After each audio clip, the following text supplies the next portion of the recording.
ಅನ್ನದಾತನ ಕೂಗಿಗೆ ದನಿಯಾದ ವೇದಿಕೆ.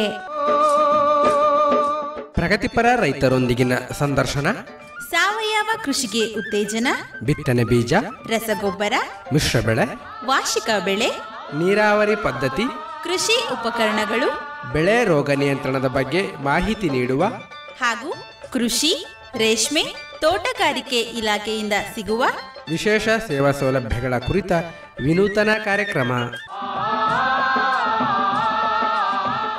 ತಪ್ಪದೇ ಕೇಳಿ ಪ್ರತಿ ಸೋಮವಾರ ಬೆಳಿಗ್ಗೆ 8:45 ಹಾಗೂ ಬುಧವಾರ ಸಂಜೆ 6:50. ಮರೆಯದೆ ಕೇಳಿ ನಿಮ್ಮ ನೆಚ್ಚಿನ ಸಮುದಾಯ ಬಾನುಲಿ ಕೇಂದ್ರದಿಂದ.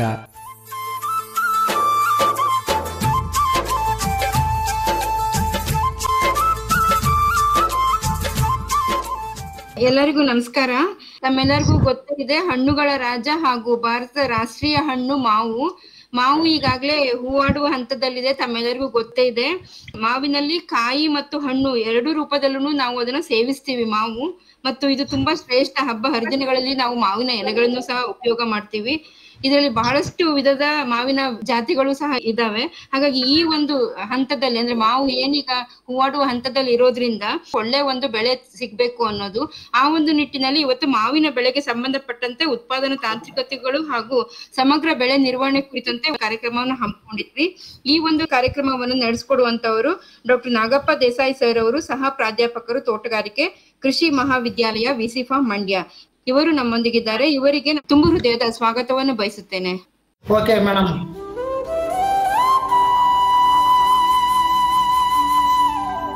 ನೋಡಿ, ಪ್ರಮುಖವಾಗಿ ಮಾವು ಈಗ ಫಸಲಿಗೆ ಬರ್ತಾ ಇರ್ತಕ್ಕಂಥದ್ದು, ಏನು ಹೂವಾಡಿ ಕಾಯಿ ಆಗಿರ್ತಕ್ಕಂಥದ್ದು ಏನು ಮಾರುಕಟ್ಟೆಗೆ ಈಗಾಗಲೇ ಬರ್ತಾ ಇದೆ, ಕೆಲವೊಂದು ಬರ್ತಾ ಇರ್ತಕ್ಕಂಥದ್ದು. ಬಟ್ ಆದ್ರೆ ಕೆಲವೊಂದು ಸುಮಾರು ಸಮಸ್ಯೆಗಳು ಇರ್ತಕ್ಕಂಥದ್ದು ಮತ್ತು ಅದನ್ನ ನಿರ್ವಹಣೆ ನಾವು ಮಾಡ್ಬೇಕಾಗಿರ್ತಕ್ಕಂಥದ್ದು. ಏನು ಮೇ ಜೂನಿಂದನೂ ಸಹ ನಾನು ನಿರ್ವಹಣೆ ಮಾಡಿದ್ದೆ, ಆದರೆ ನಮ್ಗೆ ಒಳ್ಳೆ ಏನು ಉತ್ಪಾದಕತೆಯನ್ನು ಪಡೆಯಬಹುದು. ಬಟ್ ಆದ್ರೆ ಈಗ ಏನು ಇರ್ತಕ್ಕಂಥ ಫಸಲನ್ನು ಸರಿಯಾದ ರೀತಿಯಲ್ಲಿ ಗುಣಮಟ್ಟದ ಇಳುವರಿಯನ್ನು ಪಡಿಬೇಕಾದ್ರೆ ಕೆಲವೊಂದು ನಿರ್ವಹಣೆಗಳನ್ನು ಮಾಡ್ಬೇಕಾಗತ್ತೆ. ಆದ್ರೆ ಇಲ್ಲಿ ಪ್ರಮುಖವಾಗಿ ನಾವು ಮಾವು ಅಂದ ತಕ್ಷಣ ನಾವು ಹಣ್ಣಿನ ರಾಜ ಅಂತೇಳಿ ಕರಿತಾ ಇರ್ತಕ್ಕಂಥದ್ದು. ನಮ್ಮ ಭಾರತ ದೇಶದಾದ್ಯಂತ ಈ ಒಂದು ಮಾವಿನ ಹಣ್ಣು ಪ್ರಚಲಿತವಾಗಿರ್ತಕ್ಕಂಥ ಎಲ್ಲ ಭಾರತ ದೇಶದಾದ್ಯಂತ ಬೆಳೀತಾ ಇರ್ತಕ್ಕಂಥದ್ದು. ಇದರಲ್ಲಿ ಪ್ರಮುಖವಾಗಿ ನಾವು ಏನು ರುಚಿಕರವಾಗಿರ್ತಕ್ಕಂಥ ವಿಟಮಿನ್ ಎ ಮತ್ತು ಸಿ ಎಂಬ ಜೀವಸತ್ವಗಳು ಪ್ರಮುಖವಾಗಿರ್ತಕ್ಕಂಥದ್ದು. ಇದನ್ನ ಬೇರೆ ದೇಶಕ್ಕೆ ನಾವು ಪ್ರಮುಖವಾಗಿ ಎಕ್ಸ್ಪೋರ್ಟ್, ವಿದೇಶಕ್ಕೆ ನಾವು ರಫ್ತು ಸಹ ಮಾಡ್ತಾ ಇರ್ತಕ್ಕಂಥದ್ದು. ಸಂಸ್ಕರಣೆ ಇದರಲ್ಲಿ ಇರ್ತಕ್ಕಂಥದ್ದು. ಇದನ್ನ ನಾವು ಈಗಾಗಲೇ ನಾನು ಹೇಳಿದಂಗೆ ಇದನ್ನ ಕಿಂಗ್ ಆಫ್ ಫ್ರೂಟ್ಸ್ ಅಂತ ಕರಿತಾ ಇರ್ತಕ್ಕಂಥ, ಹಣ್ಣಿನ ರಾಜ ಅಂತೇಳಿ ಕರಿತಾ ಇರ್ತಕ್ಕಂಥದ್ದು ಮಾವು. ಇದು ನಮ್ಮ ದೇಶದಲ್ಲಿ ಪ್ರಮುಖವಾಗಿರ್ತಕ್ಕಂಥದ್ದು. ನಮ್ಮಲ್ಲಿ ಕ್ಷೇತ್ರವಾರು ಬಂದಾಗ ಭಾರತದಲ್ಲಿ ಆಂಧ್ರ ಪ್ರದೇಶ ಮೊದಲನೇ ಸ್ಥಾನದಲ್ಲಿರ್ತಕ್ಕಂಥದ್ದು, ಎರಡನೇ ಸ್ಥಾನ ಉತ್ತರ ಪ್ರದೇಶ ಮತ್ತು ಮೂರನೇ ಮತ್ತು ನಾಲ್ಕನೇ ಸ್ಥಾನ ಕರ್ನಾಟಕ ಇರ್ತಕ್ಕಂಥದ್ದು. ಬಟ್ ಉತ್ಪಾದನೆಯಲ್ಲಿ ನಮ್ಮ ಕರ್ನಾಟಕ ರಾಜ್ಯವು ಮೂರನೇ ಸ್ಥಾನದಲ್ಲಿ ಇರ್ತಕ್ಕಂಥದ್ದು. ನೋಡಿ, ಈ ರೀತಿಯಲ್ಲಿ ಬೇರೆ ಬೇರೆ ವೈವಿಧ್ಯತೆಯ ಮೌಲ್ಯವರ್ಧನೆಗಳನ್ನು ಮಾಡಿ ಸಂಸ್ಕರಣೆಗಳು ಮಾಡು ಮತ್ತು ಈಗಾಗಲೇ ಇರ್ತಕ್ಕಂಥ ಎಲ್ಲ ಪ್ರಮುಖವಾಗಿ ಮಾರುಕಟ್ಟೆಯಲ್ಲಿ ಇರ್ತಕ್ಕಂಥ ನಮಗೆ ಜಾಮ್ ಇರ್ಬೋದು, ಜೆಲ್ಲಿ ಇರ್ಬೋದು, ಜ್ಯೂಸ್ ಇರ್ಬೋದು, ಏನು ಉಪ್ಪಿನಕಾಯಿ ಇರ್ತಕ್ಕಂಥದ್ದು, ಇವೆಲ್ಲ ಮಾರುಕಟ್ಟೆಯಲ್ಲಿ ಈಗಾಗಲೇ ನಮ್ಮ ಮಾವಿನ ಏನು ಪದಾರ್ಥಗಳು ವರ್ಷ ಪೂರ್ತಿ ಸಿಗ್ತಾ ಇರ್ತಕ್ಕಂಥದ್ದು. ಇವು ಪ್ರಮುಖವಾಗಿ ಕಂಪನಿಗಳು ಬೇರೆ ಬೇರೆ ಅವ್ರದೇ ಆದ ಒಂದು ಹೆಸರುಗಳನ್ನು ಇಟ್ಕೊಂಡು ಏನು ಪ್ರಚಲಿತವಾಗಿರ್ತಕ್ಕಂಥ ಮಾವಿನ ಜ್ಯೂಸ್ ಸ್ಪೈಸ್ ಅಂತ ಇರ್ತಕ್ಕಂಥದ್ದು, ಫ್ರೂಟಿ, ಮಾಜಾ, ಅಂತೇಳಿ ಈಗಾಗಲೇ ಎಲ್ಲರೂ ಗೊತ್ತಿರ್ತಕ್ಕಂಥ ವಿಷಯ. ಇಲ್ಲಿ ನಮ್ಮಲ್ಲಿ ಪ್ರಮುಖವಾಗಿ ಮಾವಿನ ತಳಿಗಳ ಬಗ್ಗೆ ಸ್ವಲ್ಪ ನಾವು ತಿಳ್ಕೊಬೇಕಾಗತ್ತೆ. ಯಾಕಂದ್ರೆ ಸುಮಾರು ನಿನ್ನೆ ಒಬ್ಬ ರೈತ ಬಂದಿದ್ದ, ಸರ್ ನಮ್ಮಲ್ಲಿ ಈ ವರ್ಷ ನಮ್ಮಲ್ಲಿ ಫಸಲು ಕಡಿಮೆ ಇದೆ, ಹೋದ ವರ್ಷ ಚೆನ್ನಾಗಿತ್ತು, ಈ ವರ್ಷ ಕಡಿಮೆ ಇದೆ. ಇದಕ್ಕೆ ಪ್ರಮುಖವಾದ ಕಾರಣಗಳು ನಾವು ಬೆಳೀತಾ ಇರ್ತಕ್ಕಂಥ ನಮ್ಮಲ್ಲಿ ಕ್ಷೇತ್ರದಲ್ಲಿ ಇರ್ತಕ್ಕಂಥ ಪ್ರಮುಖವಾದ ತಳಿಗಳು. ಎಸ್ಪೆಷಲಿ ನಾವು ಹೇಳ್ತಾ ಇರ್ತಕ್ಕಂಥ ವಿಶೇಷವಾಗಿ ಒಂದು ಬಾದಾಮಿ ಅಂತ ತಿಳಿತಾ ಇರ್ತಕ್ಕಂಥದ್ದು, ಅದು ಒಂದು ವರ್ಷ ಹೆಚ್ಚು ಫಸಲು ಬರುತ್ತೆ, ಆದ್ರೆ ಇನ್ನೊಂದು ವರ್ಷ ಕಡಿಮೆ ಫಸಲು ಬರ್ತಾ ಇರ್ತಕ್ಕಂಥದ್ದು. ಈ ಒಂದು ನಿಟ್ಟಿನಲ್ಲಿ ನಾವು ಅದಕ್ಕೆ ಪ್ರಮುಖವಾಗಿ ಪೂರಕವಾಗಿ ನಾವು ಮಾವಿನ ತಳಿಗಳನ್ನು ತಿಳ್ಕೊಬೇಕಾಗತ್ತೆ. ಅಥವಾ ಹೊಸ ಏನು ಕ್ಷೇತ್ರವನ್ನು ಮಾಡ್ಬೇಕಾದ್ರೆ, ಮಾವಿನ ಬೆಳೆಗಳನ್ನು ಮಾಡ್ಬೇಕಾದ್ರೆ ಈಗಾಗಲೇ ನಮ್ಮ ಮೇ ಜೂನ್ ಅಂತೇಳಿ ಒಳ್ಳೆ ಅತ್ಯುತ್ತಮವಾಗಿರ್ತಕ್ಕಂಥ ನಾಟಿ ಮಾಡುವ ಕಾಲ. ಆ ಅವಧಿಯಲ್ಲಿ ನಾವು ಆಯ್ಕೆ ಮಾಡ್ಬೇಕಾದ್ರೆ ಎಂತ ತಳಿಗಳನ್ನು ಆಯ್ಕೆ ಮಾಡ್ಬೇಕು, ಯಾವ ಹಸಿಗಳನ್ನು ತಗೊಂಡು ನಾಟಿ ಮಾಡ್ಬೇಕಂತೇಳಿ ನಾವು ತಿಳ್ಕೊಬೇಕಾಗತ್ತೆ. ನೋಡಿ, ಪ್ರಚಲಿತವಾಗಿರ್ತಕ್ಕಂಥ ನಮ್ಮ ಕರ್ನಾಟಕದಾದ್ಯಂತ ಸುಮಾರು ತಳಿಗಳಿದಾವೆ. ಅದರಲ್ಲಿ ಪ್ರಥಮವಾಗಿರ್ತಕ್ಕಂಥದ್ದು ಏನಂದ್ರೆ 40% ಆಲ್ಪ್ಯಾನ್ಸೋ ಅಂತ ಹೇಳಿ ಕರಿತಾ ಇರ್ತಕ್ಕಂಥದ್ದು, ಅಂದ್ರೆ ಬಾದಾಮಿ ತುಂಬಾ ಬೇಡಿಕೆ ಇರ್ತಕ್ಕಂಥದ್ದು. 40% ನಮ್ಮ ಕರ್ನಾಟಕದಲ್ಲಿ ಅತಿ ಹೆಚ್ಚು ಬೆಳೀತಾ ಇರ್ತಕ್ಕಂಥದ್ದು ಬಾದಾಮಿ ಅಥವಾ ಆಲ್ಪ್ಯಾನ್ಸೋ. ಅದರ ನಂತರ 20% ಸರಾಸರಿ ತೋತಾಪುರಿ ಅಂತ ಹೇಳ್ತೀವಿ, ಅಥವಾ ಬೆಂಗಳೂರು ನಮಗೆ ತೋತಾಪುರಿ ಅದು ಇರ್ತಕ್ಕಂಥದ್ದು. 3ನೇ ಸ್ಥಾನದಲ್ಲಿ ಇರ್ತಕ್ಕಂಥದ್ದು ಬಂಗನಪಲ್ಲಿ, ನಂತರ ನೀಲಮ್ಮು, ರಸ್ಪುರಿ. ಏನು ಹೈಬ್ರಿಡ್ ತುಂಬಾ ಕಡಿಮೆ ಕ್ಷೇತ್ರದಲ್ಲಿ ಇರ್ತಕ್ಕಂಥವ್ರು, ಆಳ್ಳಿ ನಮಗೆ 2-3% ಮಾತ್ರ ಹೈಬ್ರಿಡ್ ಮಾವು ಬೆಳೀತಾ ಇರ್ತಕ್ಕಂಥದ್ದು. ಈ ರೀತಿಯಲ್ಲಿ ನಮ್ಮ ಏನು ಕರ್ನಾಟಕದಂತ ಬೆಳೀತಾ ಇರ್ತಕ್ಕಂಥ ತಳಿಗಳು. ಅದರಲ್ಲಿ ಮೊದಲನೇದಾಗಿ ಈಗಾಗಲೇ ಹೇಳಿದಂಗೆ ಅಲ್ಪ್ಯಾನ್ಸೋ, ಇದು ಒಳ್ಳೆ ಎಕ್ಸ್ಪೋರ್ಟ್ ಅತ್ಯುತ್ತಮವಾಗಿರ್ತಕ್ಕಂಥ ಉತ್ಕೃಷ್ಟ ಗುಣಮಟ್ಟ ಹೊಂದಿರತಕ್ಕಂಥದ್ದು, ಮೀಡಿಯಂ ಗಾತ್ರ ಇರ್ತಕ್ಕಂಥದ್ದು, ಮತ್ತೆ ಸಂಸ್ಕರಣೆ ತುಂಬಾ ದಿವಸನೂ ಸಹ ಇಡಬಹುದು. ಇದು ನಮಗೆ ಮಾರುಕಟ್ಟೆಗೆ ಆಲ್ಮೋಸ್ಟ್ ಮೇ ತಿಂಗಳಲ್ಲಿ ನಮ್ಮ ಮಾರುಕಟ್ಟೆಗೆ ಸಿಗುತ್ತೆ. ಯಾಕಂದ್ರೆ ತುಂಬಾ ಬೇಗ ಬರ್ತಾ ಇರ್ತಕ್ಕಂಥದ್ದು ನಮ್ಮ ನೀಲಮ್ಮು ಮತ್ತೆ ಇತರೆ ತಳಿಗಳು ನಮ್ಗೆ ಬರ್ತಾ ಇರ್ತಕ್ಕಂಥ ಮಾರುಕಟ್ಟೆಗೆ. ಬಟ್ ಇದು ನಮ್ಮ ಮೇ ತಿಂಗಳಿಗೆ ಅಥವಾ ಏಪ್ರಿಲ್ ಕೊನೆಯ ವಾರದಲ್ಲಿ ನಮ್ಮ ಮಾರುಕಟ್ಟೆಗೆ ಸಿಗ್ತಾ ಇರ್ತಕ್ಕಂಥದ್ದು. ಇದು ಒಳ್ಳೆ ಅತ್ಯುತ್ತಮವಾಗಿರ್ತಕ್ಕಂಥದ್ದು, ರಫ್ತು ಹೊರದೇಶಕ್ಕೆ ಹೋಗ್ತಾ ಇರ್ತಕ್ಕಂಥದ್ದು. ಇದನ್ನ ಆಲ್ಪ್ಯಾನ್ಸೋ ಅಂತೇಳಿ ಕರಿತೀವಿ. ನಮ್ಮ ಕರಾವಳಿ ಪ್ರದೇಶದಲ್ಲಿ ಹೋದಾಗ ಇದನ್ನ ಕರಿತಾ ಇರ್ತಕ್ಕಂಥದ್ದು ಅಪ್ಪುಸ ಅಂತ ಕರೀತಾರೆ. ಉತ್ತರ ಕರ್ನಾಟಕದಲ್ಲಿ ಹೋದಾಗ ಇದನ್ನ ಬಾದಾಮಿ ಅಂತ ಕರೀತಾ ಇರ್ತಕ್ಕಂಥದ್ದು. ದಕ್ಷಿಣ ಕರ್ನಾಟಕದಲ್ಲಿ ಮತ್ತೆ ಭಾರತದಾದ್ಯಂತ ಇದನ್ನ ಪ್ರಚಲಿತವಾಗಿರ್ತಕ್ಕಂಥದ್ದು ಆಲ್ಪ್ಯಾನ್ಸೋ ಅಂತೇಳಿ ಕರಿತಾ ಇರ್ತಕ್ಕಂಥದ್ದು.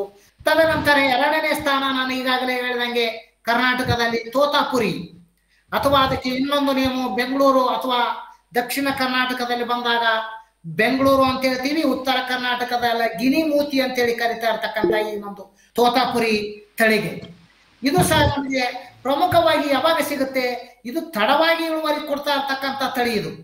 ಇದು ಬೇಗ ಬರೋದಿಲ್ಲ. ಎಲ್ಲ ನಮಗೆ ಸಾಮಾನ್ಯವಾಗಿ ಸುಮಾರು ತಳಿಗಳಿಗೆ ಮಾರುಕಟ್ಟೆಗೆ ಬಂದ ಆದ ನಂತರ ಕೊನೆಗೆ ಸಿಗ್ತಾ ಇರ್ತಕ್ಕಂಥದ್ದು ಇದು ನಮಗೆ ಪ್ರಮುಖವಾಗಿ ತೋತಾಪುರಿ. ಇದು ಎಲ್ಲರಿಗೂ ಗೊತ್ತಿರ್ತಕ್ಕಂಥದ್ದು. ಇದನ್ನ ಹೊರ ಪ್ರದೇಶದಲ್ಲಿ ಬೆಳಿಬಹುದು ಮತ್ತು ಹೆಚ್ಚಿನ ಕಾಲ ನಾವು ಕೆಡದಂತೆ ಹೇಳ್ಬೋದು. ಗಾತ್ರದಲ್ಲಿ ಬಂದಾಗ ಬಾದಾಮಿಗೆ ಹೋಲಿಕೆ ಮಾಡಿದಾಗ ಇದು ತುಂಬಾ ಹೆಚ್ಚಿನ ಗಾತ್ರ, ಏನು 400ರಿಂದ ಕೆಲವೊಂದು 500 ಗ್ರಾಮದಷ್ಟು ತೂಕ ನಮಗೆ ಹಣ್ಣು ನಮಗೆ ಸಿಗ್ತಾ ಇರ್ತಕ್ಕಂಥದ್ದು. ಅದೇ ರೀತಿಯಲ್ಲಿ 3ನೇದು ನಮಗೆ ಪ್ರಮುಖವಾಗಿರ್ತಕ್ಕಂಥ ಕರ್ನಾಟಕದಲ್ಲಿ ಪೈರಿ ಅಂತ ಹೇಳ್ತೀವಿ. ಆದ್ರೆ ನಮಗೆ ಪೈರಿ ಅನ್ನೋದು ಹೆಸರು ತುಂಬಾ ಕಡಿಮೆ. ನಾವು ರಸ್ಪುರಿ ಅಂತೇಳಿ ಕರಿತೀವಿ. ಏನು ದಕ್ಷಿಣ ಕರ್ನಾಟಕದಲ್ಲಿ ರಸ್ಪುರಿ ಅಂತ ಕರಿತೀವಿ. ಉತ್ತರ ಕರ್ನಾಟಕದಲ್ಲಿ ರಸ್ಪುರಿ ಅಂದ್ರೆ ಗೊತ್ತಾಗೋದಿಲ್ಲ ಅವರಿಗೆ, ಅವರು ಕಡಿಮೆ ಅಂತೇಳಿ ಕರಿತಾ ಇರ್ತಕ್ಕಂಥದ್ದು. ಆದ್ರೆ ನಮ್ಮ ಭಾರತದಲ್ಲಿ ಇದನ್ನ ಕರಿತಾ ಇರ್ತಕ್ಕಂಥದ್ದು ಪೈರಿ ಅಂತ ಹೇಳಿರ್ತಕ್ಕಂಥದ್ದು. ಇದು ನಮಗೆ ಮಾರುಕಟ್ಟೆಗೆ ಬೇಗ ಬರ್ತಾ ಇರ್ತಕ್ಕಂಥದ್ದು.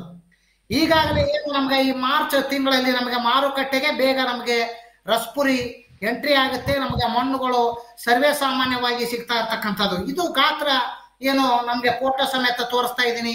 ಮಧ್ಯಮ ಗಾತ್ರದಲ್ಲಿ ಇರ್ತಕ್ಕಂಥದ್ದು, ತುಂಬಾ ರುಚಿಕರವಾಗಿರ್ತಕ್ಕಂಥದ್ದು, ಮತ್ತೆ ಕಲರ್ ಅಲ್ಲಿ ತುಂಬಾ ಕೆಂಪು ಬಣ್ಣ, ಏನು ಒಂದು ಪಾರ್ಸಿಯಲ್ಲಿ ಒಂದು ಭಾಗದಲ್ಲಿ ತುಂಬಾ ಕೆಂಪು ಬಣ್ಣವಾಗಿ ಕಾಣ್ತಾ ಇರ್ತಕ್ಕಂಥದ್ದು. ಇದು ನಾರು ಸ್ವಲ್ಪ ಕಡಿಮೆ ಇರ್ತಕ್ಕಂಥ, ನಾರಿನಾಂಶ ತುಂಬಾ ಕಡಿಮೆ ಇರ್ತಕ್ಕಂಥದ್ದು, ಮತ್ತೆ ಗುಣಮಟ್ಟದ ಇರ್ತಕ್ಕಂಥದ್ದು. ಹಣ್ಣು ನೊಣದ ಬಾಧೆ ಇದಕ್ಕೆ ಅತಿಯಾಗಿ ಹೆಚ್ಚು ಇರ್ತಕ್ಕಂಥದ್ದು. ರೋಗ ಕೀಟಗಳ ಬಾಧೆ ಬಂದಾಗ ಹೇಳ್ತೀನಿ, ಈ ಒಂದು ತಳಿಗೆ ಹಣ್ಣು ನೊಣದ ಬಾಧೆ ಜಾಸ್ತಿ ಇರ್ತಕ್ಕಂಥದ್ದು. ಅದಕ್ಕೆ ಯಾವ ರೀತಿಯಲ್ಲಿ ನಿರ್ವಹಣೆ ಮಾಡ್ಬೇಕಂತೇಳಿ ಅದನ್ನ ರೋಗ ಕೀಟಗಳ ಬಾಧೆಯಲ್ಲಿ ಕೊನೆಗೆ ನಾನು ಹೇಳ್ತಾ ಇರ್ತಕ್ಕಂಥದ್ದು. ಇದನ್ನು ಅಷ್ಟೇ, ಪ್ರತಿ ವರ್ಷನೂ ನಾವು ನಿರಂತರವಾಗಿ ರೆಗ್ಯುಲರ್ ಬಿಯರಿಂಗ್ ಅಂತ ಹೇಳ್ತೀವಿ, ನಿರಂತರವಾಗಿ ಇಳುವರಿ ಬರೋದಿಲ್ಲ. ಇದು ಒಂದು ವರ್ಷ ಜಾಸ್ತಿ ಬರುತ್ತೆ, ಇನ್ನೊಂದು ವರ್ಷ ಕಡಿಮೆ ಬರ್ತಾ ಇರ್ತಕ್ಕಂಥದ್ದು. ಇದು ಮತ್ತು ಏನು ಬಾದಾಮಿ ಏನು ಅಲ್ಪ್ಯಾನ್ಸ್ ಅಂತ ಹೇಳ್ತೀವಿ ಅದನ್ನು ಸಹ ಅಷ್ಟೇ ಇದು ಇರ್ತಕ್ಕಂಥದ್ದು. ಇದು ನಮಗೆ ಕಾಣ್ತಾ ಇರ್ತಕ್ಕಂಥದ್ದು ತೋತಾಪುರಿ ಮತ್ತು ಇರ್ತಕ್ಕಂಥದ್ದು. ಇನ್ನೊಂದು ಪ್ರಮುಖವಾಗಿರ್ತಕ್ಕಂಥ ಕೇಸರು, ಇದು ಮಧ್ಯಮ ಗಾತ್ರದಲ್ಲಿ ಇರ್ತಕ್ಕಂಥದ್ದು. ಮತ್ತು ನಮ್ಮ ಕರ್ನಾಟಕದಲ್ಲಿ ಈ ಕೇಸರು ತಳಿಯು ತುಂಬಾ ಕಡಿಮೆ ಪ್ರಮಾಣದಲ್ಲಿ ಬೆಳೀತಾ ಇರ್ತಕ್ಕಂಥದ್ದು. ಇನ್ನೊಂದು 4ನೇದು ಬೆನೆಸಾನ್ ಅಂತ ಹೇಳ್ತೀವಿ. ಅದನ್ನ ನಾವು ನಮಗೆ ಸರಾಗವಾಗಿ ನಾವು ಕಂಡು ಹಿಡಿಬಹುದು. ಗಾತ್ರದಲ್ಲಿ ತುಂಬಾ ಮಲಗಾವ್ ಬಿಟ್ರೆ ನೆಕ್ಸ್ಟ್ ಬೆನೆಸಾನ್ ಬರ್ತಾ ಇರ್ತಕ್ಕಂಥದ್ದು. ಗಾತ್ರದಲ್ಲಿ ತುಂಬಾ ದೊಡ್ಡದಾಗಿರ್ತಕ್ಕಂಥದ್ದು. ಇದನ್ನು ವನ ಪ್ರದೇಶದಲ್ಲಿ ಬೆಳಿಬಹುದು. ಇದನ್ನು ಸಹ 400 ಗ್ರಾಮ್ ತೂಕದಷ್ಟು ಇರ್ತಕ್ಕಂಥದ್ದು ನಾರು ರಹಿತ ಅಥವಾ ಕಡಿಮೆ ಪ್ರಮಾಣದಲ್ಲಿ ನಾರಿನಂಶ ಇರ್ತಕ್ಕಂಥದ್ದು ಮತ್ತು ಉತ್ತಮ ಗುಣಮಟ್ಟದ ತಳಿಗಳು. ಅದರ ಜೊತೆಗೆ ಇತರೆ ತಳಿಗಳು ದಶಹರಿ ಅಂತೇಳಿ ಇರ್ತಕ್ಕಂಥದ್ದು, ಈಗಾಗಲೇ ಕೇಸರಿ ಹೇಳಿರ್ತಕ್ಕಂಥದ್ದು, ಲ್ಯಾಂಗ್ರಾ ಅಂತೇಳಿ ಇರ್ತಕ್ಕಂಥದ್ದು, ರಸ್ಪುರಿ ಹೇಳಿದ್ದೇನೆ, ಐಶ್ವರ್ಯ ನಮ್ಮ ಕೃಷಿ ವಿಶ್ವವಿದ್ಯಾಲಯ GKVKಯಿಂದ ಬಿಡುಗಡೆ ಆಗಿರ್ತಕ್ಕಂಥ ಇನ್ನೊಂದು ಅತ್ಯುತ್ತಮವಾದ ತಳಿ ಐಶ್ವರ್ಯ. ಇದು ಬಾದಾಮಿಯ ಸುಧಾರಿತ ತಳಿ ಆಗಿ ಬಿಡುಗಡೆ ಆಗಿದೆ. ಇದು ಸುಮಾರು 15 ವರ್ಷಗಳ ಹಿಂದೆನೆ ಬಿಡುಗಡೆ ಮಾಡಿರ್ತಕ್ಕಂಥದ್ದು ನಮ್ಮ ಕೃಷಿ ವಿಶ್ವವಿದ್ಯಾಲಯ GKVK ಬೆಂಗಳೂರಿಂದ ಇರ್ತಕ್ಕಂಥದ್ದು. ಇದು ಬಾದಾಮಿಗೆ ಹೋಲಿಕೆ ಮಾಡಿದಾಗ ಅತ್ಯುತ್ತಮವಾಗಿರ್ತಕ್ಕಂಥದ್ದು ಮತ್ತೆ ದೊಡ್ಡದಾಗಿರ್ತಕ್ಕಂಥದ್ದು. ಇನ್ನೊಂದು ತಳಿ ಪ್ರಮುಖವಾಗಿರ್ತಕ್ಕಂಥದ್ದು ಮಲಗವ ಅಂತ ಹೇಳ್ತಾ ಇರ್ತಕ್ಕಂಥದ್ದು, ದೊಡ್ಡ ಗಾತ್ರದಲ್ಲಿ ಸಿಗ್ತಾ ಇರ್ತಕ್ಕಂಥದ್ದು. ಇದನ್ನು ಸಹ ಕರ್ನಾಟಕದಲ್ಲಿ ತುಂಬಾ ಕಡಿಮೆ ಪ್ರಮಾಣದಲ್ಲಿ ಇರ್ತಕ್ಕಂಥದ್ದು. ಇನ್ನ ಕರಾವಳಿ ಪ್ರದೇಶಕ್ಕೆ ಹೋದಾಗ, ಎಸ್ಪೆಷಲಿ ನಾವು ಕರಾವಳಿ ಚಿಕ್ಕಮಂಗ್ಳೂರು ಏನು ಮಂಗಳೂರು ಸೈಡ್ ಬೆಳೀತಾ ಇರ್ತಕ್ಕಂಥದ್ದು, ಏನು ಉಪ್ಪಿನಕಾಯಿಗೆ ಬೆಳೀತಾ ಇರ್ತಕ್ಕಂಥ ತಳಿ, ಅದನ್ನ ನಾವು ಅಪ್ಪಿ ಮಿಡಿ ಅಂತೇಳಿ ಕರಿತೀವಿ. ತುಂಬಾ ಚಿಕ್ಕ ಗಾತ್ರದಲ್ಲಿ ಸಿಗ್ತಾ ಇರ್ತಕ್ಕಂಥದ್ದು. ಇದನ್ನ ನಾವು ಪ್ರಚಲಿತವಾಗಿ ನಾವು ಉಪ್ಪಿನಕಾಯಿಗೆ ಬಳಕೆ ಮಾಡ್ತೀವಿ. ಈ ಉಪ್ಪಿನಕಾಯಿಗೆ ಹೊರ ದೇಶಕ್ಕೆ ತುಂಬಾ ಹೋಗ್ತಾ ಇರ್ತಕ್ಕಂಥದ್ದು, ರಫ್ತಾಗ್ತಾ ಇರ್ತಕ್ಕಂಥದ್ದು, ಒಳ್ಳೆ ಬೇಡಿಕೆ ಇರ್ತಕ್ಕಂಥದ್ದು. ಈ ಅಪ್ಪಿ ಮಡಿ ತಳಿಯನ್ನು ಸಹ ಪ್ರಚಲಿತವಾಗಿ ಕರಾವಳಿ ಪ್ರದೇಶದಲ್ಲಿ ಅಥವಾ ಮಲೆನಾಡು ಪ್ರದೇಶದಲ್ಲಿ ಜಾಸ್ತಿ ಬೆಳೀತಾ ಇರ್ತಕ್ಕಂಥದ್ದು. ಇನ್ನ ಈಗಾಗಲೇ ನಾನು ಹೇಳಿದಂಗೆ ಸಂಕರಣ ತಳಿಗಳು, ಈಗ ಹೇಳಿದಂಗೆ ಪ್ರಮುಖವಾಗಿ ಸುಧಾರಿತ ಮತ್ತು ತಳಿಗಳಿರ್ತಕ್ಕಂಥದ್ದು. ಕೆಲವೊಂದು ಸಂಕರಣ ತಳಿಗಳಿದಾವೆ, ಅಂದ್ರೆ ಹೈಬ್ರಿಡ್ ತಳಿಗಳು ಅಂತ ಕರಿತಾ ಇರ್ತಕ್ಕಂಥದ್ದು. ಹೈಬ್ರಿಡ್ ತಳಿಗಳಲ್ಲಿ ಬಂದಾಗ ನಮ್ಮ ಕರ್ನಾಟಕದಾದ್ಯಂತ ಅತಿ ಹೆಚ್ಚು ಬೆಳೀತಾ ಇರ್ತಕ್ಕಂಥದ್ದು ಹೈಬ್ರಿಡ್ ತಳಿಯಲ್ಲಿ ಬಂದಾಗ ಮಲ್ಲಿಕಾ ಒಂದೇ. ಆದರೆ ನಮ್ಮ ಭಾರತೀಯ ತೋಟಗಾರಿಕಾ ಸಂಶೋಧನಾ ಸಂಸ್ಥೆಯಿಂದ ಬಿಡುಗಡೆ ಮಾಡಿರ್ತಕ್ಕಂಥ ಸುಮಾರು ಹೈಬ್ರಿಡ್ ತಳಿಗಳು ಇದಾವೆ. ಆದರೆ ರೈತರ ಕ್ಷೇತ್ರದಲ್ಲಿ ಅಥವಾ ರೈತರಿಗೆ ಮಾಹಿತಿ ಕೊರತೆಯಿಂದ ಪ್ರಚಲಿತವಾಗಿಲ್ಲ. ಆದರೆ ಮೊದಲನೇದಾಗಿ 2% ಮತ್ತು 3% ಹೆಚ್ಚು ಕಡಿಮೆ ನಮ್ಮ ಕರ್ನಾಟಕದಲ್ಲಿ ಈ ಒಂದು ಮಲ್ಲಿಕಾ ಅನ್ನೋದು ಈಗಾಗಲೇ ಎಲ್ಲ ರೈತರಿಗೂ ಗೊತ್ತಿರ್ತಕ್ಕಂಥದ್ದು. ಇದು ಒಂದು ಹೈಬ್ರಿಡ್ ತಳಿ. ಇದು ನಮಗೆ ನೀಲಮ್ಮ ಮತ್ತು ದಶಹರಿ 2 ಮಾವಿನ ತಳಿಗಳನ್ನು ಕ್ರಾಸ್ ಮಾಡಿ ಬಿಡುಗಡೆ ಮಾಡಿರ್ತಕ್ಕಂಥದ್ದು. ಸುಮಾರು ವರ್ಷಗಳ ಹಿಂದೆನೆ ಬಿಡುಗಡೆ ಮಾಡಿರ್ತಕ್ಕಂಥದ್ದು. ಗಾತ್ರದಲ್ಲಿ ದೊಡ್ಡ ಗಾತ್ರದಲ್ಲಿ ಇರುವಂಥದ್ದು. ಮತ್ತೆ ಇದು ಪ್ರತಿ ವರ್ಷನೂ ಇಳುವರಿ ಬರುತ್ತೆ. ಆಲ್ಟರ್ನೇಟ್ ಬಿಯರಿಂಗ್ ಅಂತ ಹೇಳ್ತೀವಿ. 1 ವರ್ಷ ಇಳುವರಿ ಬರುತ್ತೆ, ಇನ್ನೊಂದು ವರ್ಷ ಬಾದಾಮಿ ಮತ್ತು ರಸ್ಪುರಿಯಲ್ಲಿ ಇರ್ತಕ್ಕಂಥದ್ದು. ಆದ್ರೆ ಈ ಒಂದು ಮಲ್ಲಿಕಾ ಪ್ರತಿ ವರ್ಷನೂ ಇಳುವರಿ ಕೊಡ್ತಾ ಇರ್ತಕ್ಕಂಥದ್ದು, ದೊಡ್ಡ ಗಾತ್ರದಲ್ಲಿ ಇರುವಂಥದ್ದು, ಹೆಚ್ಚಿನ ಇಳುವರಿ ಇರ್ತಕ್ಕಂಥದ್ದು. ಮತ್ತೆ ಇದಕ್ಕೆ ವಿಶೇಷವಾದ ಗುಣಲಕ್ಷಣಗಳು ಬೂದಿ ರೋಗ ಮತ್ತು ಜಿಗಿ ಹುಳದ ಕಾಟ ಬಾಧೆ ಅದ ನಿರೋಧಕ ಶಕ್ತಿ ಇರ್ತಕ್ಕಂಥದ್ದು. ನಮಗೆ ಹೆಚ್ಚು ರೋಗ ಮತ್ತು ಕೀಟ ಬಾಧೆಗಳಲ್ಲಿ ಹಾನಿ ಆಗ್ತಾ ಇರ್ತಕ್ಕಂಥ ಮಾವಿನ ತೋಟಕ್ಕೆ ಬೂದಿ ಮತ್ತು ಜಿಗಿ ಹುಳದ ತುಂಬಾ ಡ್ಯಾಮೇಜ್ ಮಾಡ್ತಾ ಇರ್ತಕ್ಕಂಥದ್ದು. ಆ ಒಂದು ರೋಗ ನಿರೋಧಕ ಶಕ್ತಿ ಈ ಒಂದು ಮಲ್ಲಿಕಾ ತಳಿಗಳಿಗೆ ಇದೆ. ಮತ್ತು ಹೆಚ್ಚು ದಿನಗಳ ಕೆಡದಂತೆ ಇಡುವಂತ ಈ ಒಂದು ಮಲ್ಲಿಕಾ ತಳಿ ಒಳ್ಳೆ ಬೇಡಿಕೆ ಇರ್ತಕ್ಕಂಥದ್ದು. ತದನಂತರ ಬಂದಾಗ ಇತರೆ ಸಂಕೀರ್ಣ ತಳಿಗಳು ಬಂದಾಗ ಈಗಾಗಲೇ ನಾನು ಹೇಳಿದಂಗೆ ಭಾರತೀಯ ತೋಟಗಾರಿಕಾ ಸಂಶೋಧನಾ ಸಂಸ್ಥೆಯಿಂದ ಬಿಡುಗಡೆ ಮಾಡಿರ್ತಕ್ಕಂಥ ಅರ್ಕ ಪುನೀತ ಅಂತ ಇರ್ತಕ್ಕಂಥದ್ದು, ಮಧ್ಯಮ ಗಾತ್ರದಲ್ಲಿ ಪ್ರತಿ ವರ್ಷ ಇಳುವರಿ ಬರ್ತಾ ಇರ್ತಕ್ಕಂಥದ್ದು. ಇದನ್ನು ಒಳ್ಳೆ ಅತ್ಯುತ್ತಮವಾಗಿರ್ತಕ್ಕಂಥದ್ದು. ಅರ್ಕ ಅನ್ಮೋಲ ಅಂತೇಳಿ ಇನ್ನೊಂದು ಹೈಬ್ರಿಡ್ ತಳಿ. ಇದು ಅಪ್ಪುಸ ಅಂದ್ರೆ ಬಾದಾಮಿ ಮತ್ತು ಜನಾರ್ದನ್ ಪಸಂದ್ 2 ತಳಿಗಳನ್ನು ಕ್ರಾಸ್ ಮಾಡಿ ಬಿಡುಗಡೆ ಮಾಡಿರ್ತಕ್ಕಂಥದ್ದು. ಇದು ರೆಗ್ಯುಲರ್ ಬಿಯರಿಂಗು ಅಥವಾ ಪ್ರತಿ ವರ್ಷ ಇಳುವರಿ ಕೊಡ್ತಾ ಇರ್ತಕ್ಕಂಥದ್ದು, ಒಳ್ಳೆ ಅತಿ ಬೇಡಿಕೆ ಇರ್ತಕ್ಕಂಥದ್ದು. ಇನ್ನೊಂದು ಪ್ರಮುಖವಾಗಿ ಅರ್ಕ ನೀಲಕರನು, ಇದನ್ನು ಮಧ್ಯಮ ಗಾತ್ರದಲ್ಲಿ ಇರ್ತಕ್ಕಂಥದ್ದು. ಮತ್ತೆ ಇದು ಲೇಟ್ ಆಗಿ ನಮಗೆ ಮಾರುಕಟ್ಟೆಗೆ ಬರ್ತಾ ಇರ್ತಕ್ಕಂಥ ಹೈಬ್ರಿಡ್ ತಳಿ. ಈ ಒಂದು ತಳಿಗಳನ್ನು ಸಹ ನಮ್ಮ ಭಾರತೀಯ ತೋಟಗಾರಿಕಾ ಸಂಶೋಧನಾ ಸಂಸ್ಥೆಯಲ್ಲಿ ಸಸಿಗಳು ಸಿಗ್ತವೆ. ಅಲ್ಲಿ ತಗೊಂಡ್ಬಂದು ಲಭ್ಯತೆ ಇರ್ತಕ್ಕಂಥ ಸಸಿಗಳನ್ನು ತಗೊಂಡ್ಬಂದು ಸಹ ಹೊಸ ಮಾವಿನ ತೋಟದ ಕ್ಷೇತ್ರವನ್ನು ಮಾಡಂಗಿದ್ರೆ ಅದನ್ನು ಸಸಿಗಳನ್ನು ಆಯ್ಕೆ ಮಾಡ್ಬೋದು. ಇನ್ನು ಕೊನೆಗೂ ಬಂದಾಗ ಸಿಂಧು ಅಂತೇಳಿ ಏನು ಮಹಾರಾಷ್ಟ್ರ ಭಾಗದಲ್ಲಿ ನಮಗೆ ಜಾಸ್ತಿ ಇರ್ತಕ್ಕಂಥ ಈ ಒಂದು ಸಿಂಧು ತಳಿ, ಇದು ಬಾದಾಮಿ ಮತ್ತು ರತ್ನ ಅಂತೇಳಿ 2 ತಳಿಗಳನ್ನು ಕ್ರಾಸ್ ಮಾಡಿ ಬಿಡುಗಡೆ ಮಾಡಿರ್ತಕ್ಕಂಥದ್ದು. ಹೆಚ್ಚು ಪ್ರಚಲಿತವಾಗಿರ್ತಕ್ಕಂಥ ಮಹಾರಾಷ್ಟ್ರ ಭಾಗದಲ್ಲಿ ಇದನ್ನು ಒಳ್ಳೆ ಅತ್ಯುತ್ತಮವಾಗಿರ್ತಕ್ಕಂಥದ್ದು. ಇನ್ನ ಇದನ್ನ ಪ್ರಮುಖವಾಗಿ ನಾಟಿ ಮಾಡ ಕಾಲ ಬಂದಾಗ ನಮಗೆ ಪ್ರಮುಖವಾಗಿ ಮೇ, ಜೂನ್, ಜುಲೈ ನಮಗೆ ಅತ್ಯುತ್ತಮವಾಗಿರ್ತಕ್ಕಂಥ ವಾತಾವರಣ. ಆ ಅವಧಿಯಲ್ಲಿ ನಾಟಿ ಮಾಡಕ್ಕೆ ತುಂಬಾ ಸೂಕ್ತವಾದ ಅವಧಿ. ಆ ಅವಧಿಯಲ್ಲೇನೆ ನಾವು ಸಸಿಗಳನ್ನು ತಗೊಂಡ್ಬಂದು ನಾಟಿ ಮಾಡಬೇಕಾಗುತ್ತೆ. ಸಸಿಗಳನ್ನು ತಗೊಂಡು ಬರುವಾಗ ಸುಮಾರು ರೈತರು ನಮಗಿಲ್ಲಿ ಪ್ರಾಬ್ಲಮ್ ಆಗ್ತಾ ಇರ್ತಕ್ಕಂಥದ್ದು. ಎಲ್ಲೋ ಮೊನ್ನೆ ಒಬ್ಬ ರೈತ ಹೇಳ್ತಾ ಇದ್ದ, ಸರ್ ನೋಡಿ ನಮ್ಮಲ್ಲಿ ಯಾರೋ ಒಬ್ಬ ಟ್ರ್ಯಾಕ್ಟರ್ ಅಲ್ಲಿ ಕೊಟ್ಟು ಹೋಗಿದ್ದಾನೆ ಹೊರ ರಾಜ್ಯದಿಂದ, ಅದು ಕೊಟ್ಟು ಹೋದಾದ್ಮೇಲೆ ನಮಗೆ 4 ವರ್ಷ ಆದ್ಮೇಲೆ ಬಾದಾಮಿ ಅಂತ ಕೊಟ್ಟಿದ್ದಾನೆ, ಇವತ್ತು ಅದು ತೋತಾಪುರಿ ಆಗಿದೆ, ರಸಪುರಿನೇ ಆಗಿದೆ. ಅದಕ್ಕೆ ನಾವು ಸಸಿಗಳನ್ನು ಆಯ್ಕೆ ಮಾಡುವಾಗ ನಂಬಿಕೆ ಇರುವಂತ ನರ್ಸರಿಯಿಂದ ಸಸಿಗಳನ್ನು ತಗೊಂಡು ಬರಬೇಕು. ವೈಜ್ಞಾನಿಕವಾಗಿ ಬೆಳೆದಿರ್ತಕ್ಕಂಥ ಕೃಷಿ ವಿಶ್ವವಿದ್ಯಾಲಯ ಇರಬಹುದು, ಅಥವಾ ತೋಟಗಾರಿಕಾ ವಿಶ್ವವಿದ್ಯಾಲಯ, ಕೃಷಿ ವಿಜ್ಞಾನ ಕೇಂದ್ರ, ಅಥವಾ ಕೃಷಿ ಇಲಾಖೆಯಲ್ಲಿ ಲಭ್ಯತೆ ಇರುವಂತ ವೈಜ್ಞಾನಿಕವಾಗಿ ಬೆಳೆದಿರ್ತಕ್ಕಂಥ ಸಸಿಗಳನ್ನು ಆಯ್ಕೆ ಮಾಡಿ. ಇಲ್ಲಿ ಸುಮಾರು ನಮ್ಮ ರೈತರು ಮೋಸ ಹೋಗ್ತಾ ಇರ್ತಕ್ಕಂಥದ್ದು ಸಸಿಗಳನ್ನು ಆಯ್ಕೆ ಮಾಡೋದ್ರಲ್ಲಿ. ಎಲ್ಲೋ ಮಾರುಕಟ್ಟೆಯಲ್ಲಿ ಸಿಗ್ತಾ ಇದೆ ಅಂತ ತಗೊಂಡ್ ಬರ್ತಾರೆ, ದಯಮಾಡಿ ಅಂತ ಸಸಿಗಳನ್ನು ತಗೊಂಡ್ ಬರಕ್ ಹೋಗ್ಬೇಡಿ. ಮತ್ತೆ ಇನ್ನೊಂದು, ಸುಮಾರು ರೈತರು ಮಾಡ್ತಾ ಇರ್ತಕ್ಕಂಥ ವಯಸ್ಸಾಗಿರ್ತಕ್ಕಂಥ ಸಸಿಗಳನ್ನು ಆಯ್ಕೆ ಮಾಡ್ತಾ ಇದ್ದಾರೆ. ನಾನು ನೋಡಿದ್ದೇನೆ, ರೈತರು ತುಂಬಾ ಎತ್ತರವಾದ ಸಸಿಗಳನ್ನು ತಗೊಂಡ್ ಬರ್ತಾರೆ. ದಯಮಾಡಿ ಯಾವುದೇ ಸಸಿ ಆಯ್ಕೆ ಮಾಡುವಾಗ ಬಹುವಾರ್ಷಿಕ ಇರಬಹುದು, ವಾರ್ಷಿಕ ಬೆಳೆಗಳಿರ್ಬೋದು, ಸಸಿಗಳನ್ನು ಆಯ್ಕೆ ಮಾಡುವಾಗ ನಿರ್ದಿಷ್ಟವಾದ ಅವಧಿ ಅಂತಿರಬೇಕು. ಆ ಅವಧಿಯನ್ನೇ ನಾವು ಆಯ್ಕೆ ಮಾಡಬೇಕು. ತುಂಬಾ ಎಳೆ ಸಸಿಗಳನ್ನು ತಗೊಂಡು ಬರಬಾರ್ದು, ಅಥವಾ ತುಂಬಾ ಬಲಿತವಾದ ಸಸಿಗಳನ್ನು ತಗೊಂಡು ಬರಬಾರ್ದು. ಆದ್ರೆ ಮಾಯ ಸಸಿಯ ಪ್ರಮುಖವಾಗಿರ್ತಕ್ಕಂಥ 12 ತಿಂಗಳ ವಯಸ್ಸಿನ ಸಸಿಗಳನ್ನು ತಗೊಂಡು ತುಂಬಾ ಸೂಕ್ತ. ಸಸಿಗಳನ್ನು ನೀವೇ ಮಾಡ್ಕೋಬಹುದು, ತರಬೇತಿ ತಗೋಬೇಕಾಗುತ್ತೆ ರೈತರು. ಕಸಿಗಳನ್ನು ನೀವು ಮಾಡ್ಕೋಬಹುದು. ಅದರಲ್ಲಿ ನಮ್ಮ ಭಾರತದಲ್ಲಿ ಕರ್ನಾಟಕದಾದ್ಯಂತ ಅತಿ ಹೆಚ್ಚು ಪ್ರಚಲಿತವಾಗಿರ್ತಕ್ಕಂಥ ಕಸಿಗಳನ್ನು ಬೆಳೆಸ್ತಾ ಇರ್ತಕ್ಕಂಥದ್ದು ಮೃದುಕಾಂಡ ಕಸಿ ಇರ್ತಕ್ಕಂಥದ್ದು. ಒಂದು ಬೇರೆ ಸಸಿ ಅಂತ ಹೇಳಿರ್ತಕ್ಕಂಥದ್ದು ಕೆಳದು, ಆ ಬೇರು ಸಸಿ ಲೋಕಲ್ ಆಗಿರುತ್ತೆ, ನಮಗೆ ಗುಣಮಟ್ಟ ಚೆನ್ನಾಗಿರೋದಿಲ್ಲ. ಮೇಲ್ಗಡೆ ಇರ್ತಕ್ಕಂಥ ಸಯಾನ್ ಅಂತ ಹೇಳ್ತೀವಿ, ಆ ಒಂದು ಆಯ್ಕೆ ಮಾಡಿರ್ತಕ್ಕಂಥ ತಳಿ ಏನು ನಮಗೆ ಈ 2 ಸಯಾನು ಮತ್ತು ರೂಟ್ ಸ್ಟಾಕ್ ಅಂತೇಳಿ ಬೇರು ಸಸಿ ಅಂತ ಹೇಳ್ತೀವಿ. ಇದು 2 ನಾವು ನಮಗೆ ಮೃದುಕಾಂಡ ವಿ ಆಕಾರದಲ್ಲಿ ಕಟ್ ಮಾಡಿ ಬೆರೆಸಿ ನಾವು ಸಸಿಗಳನ್ನು ಉತ್ಪಾದನೆ ಮಾಡ್ತಾರೆ.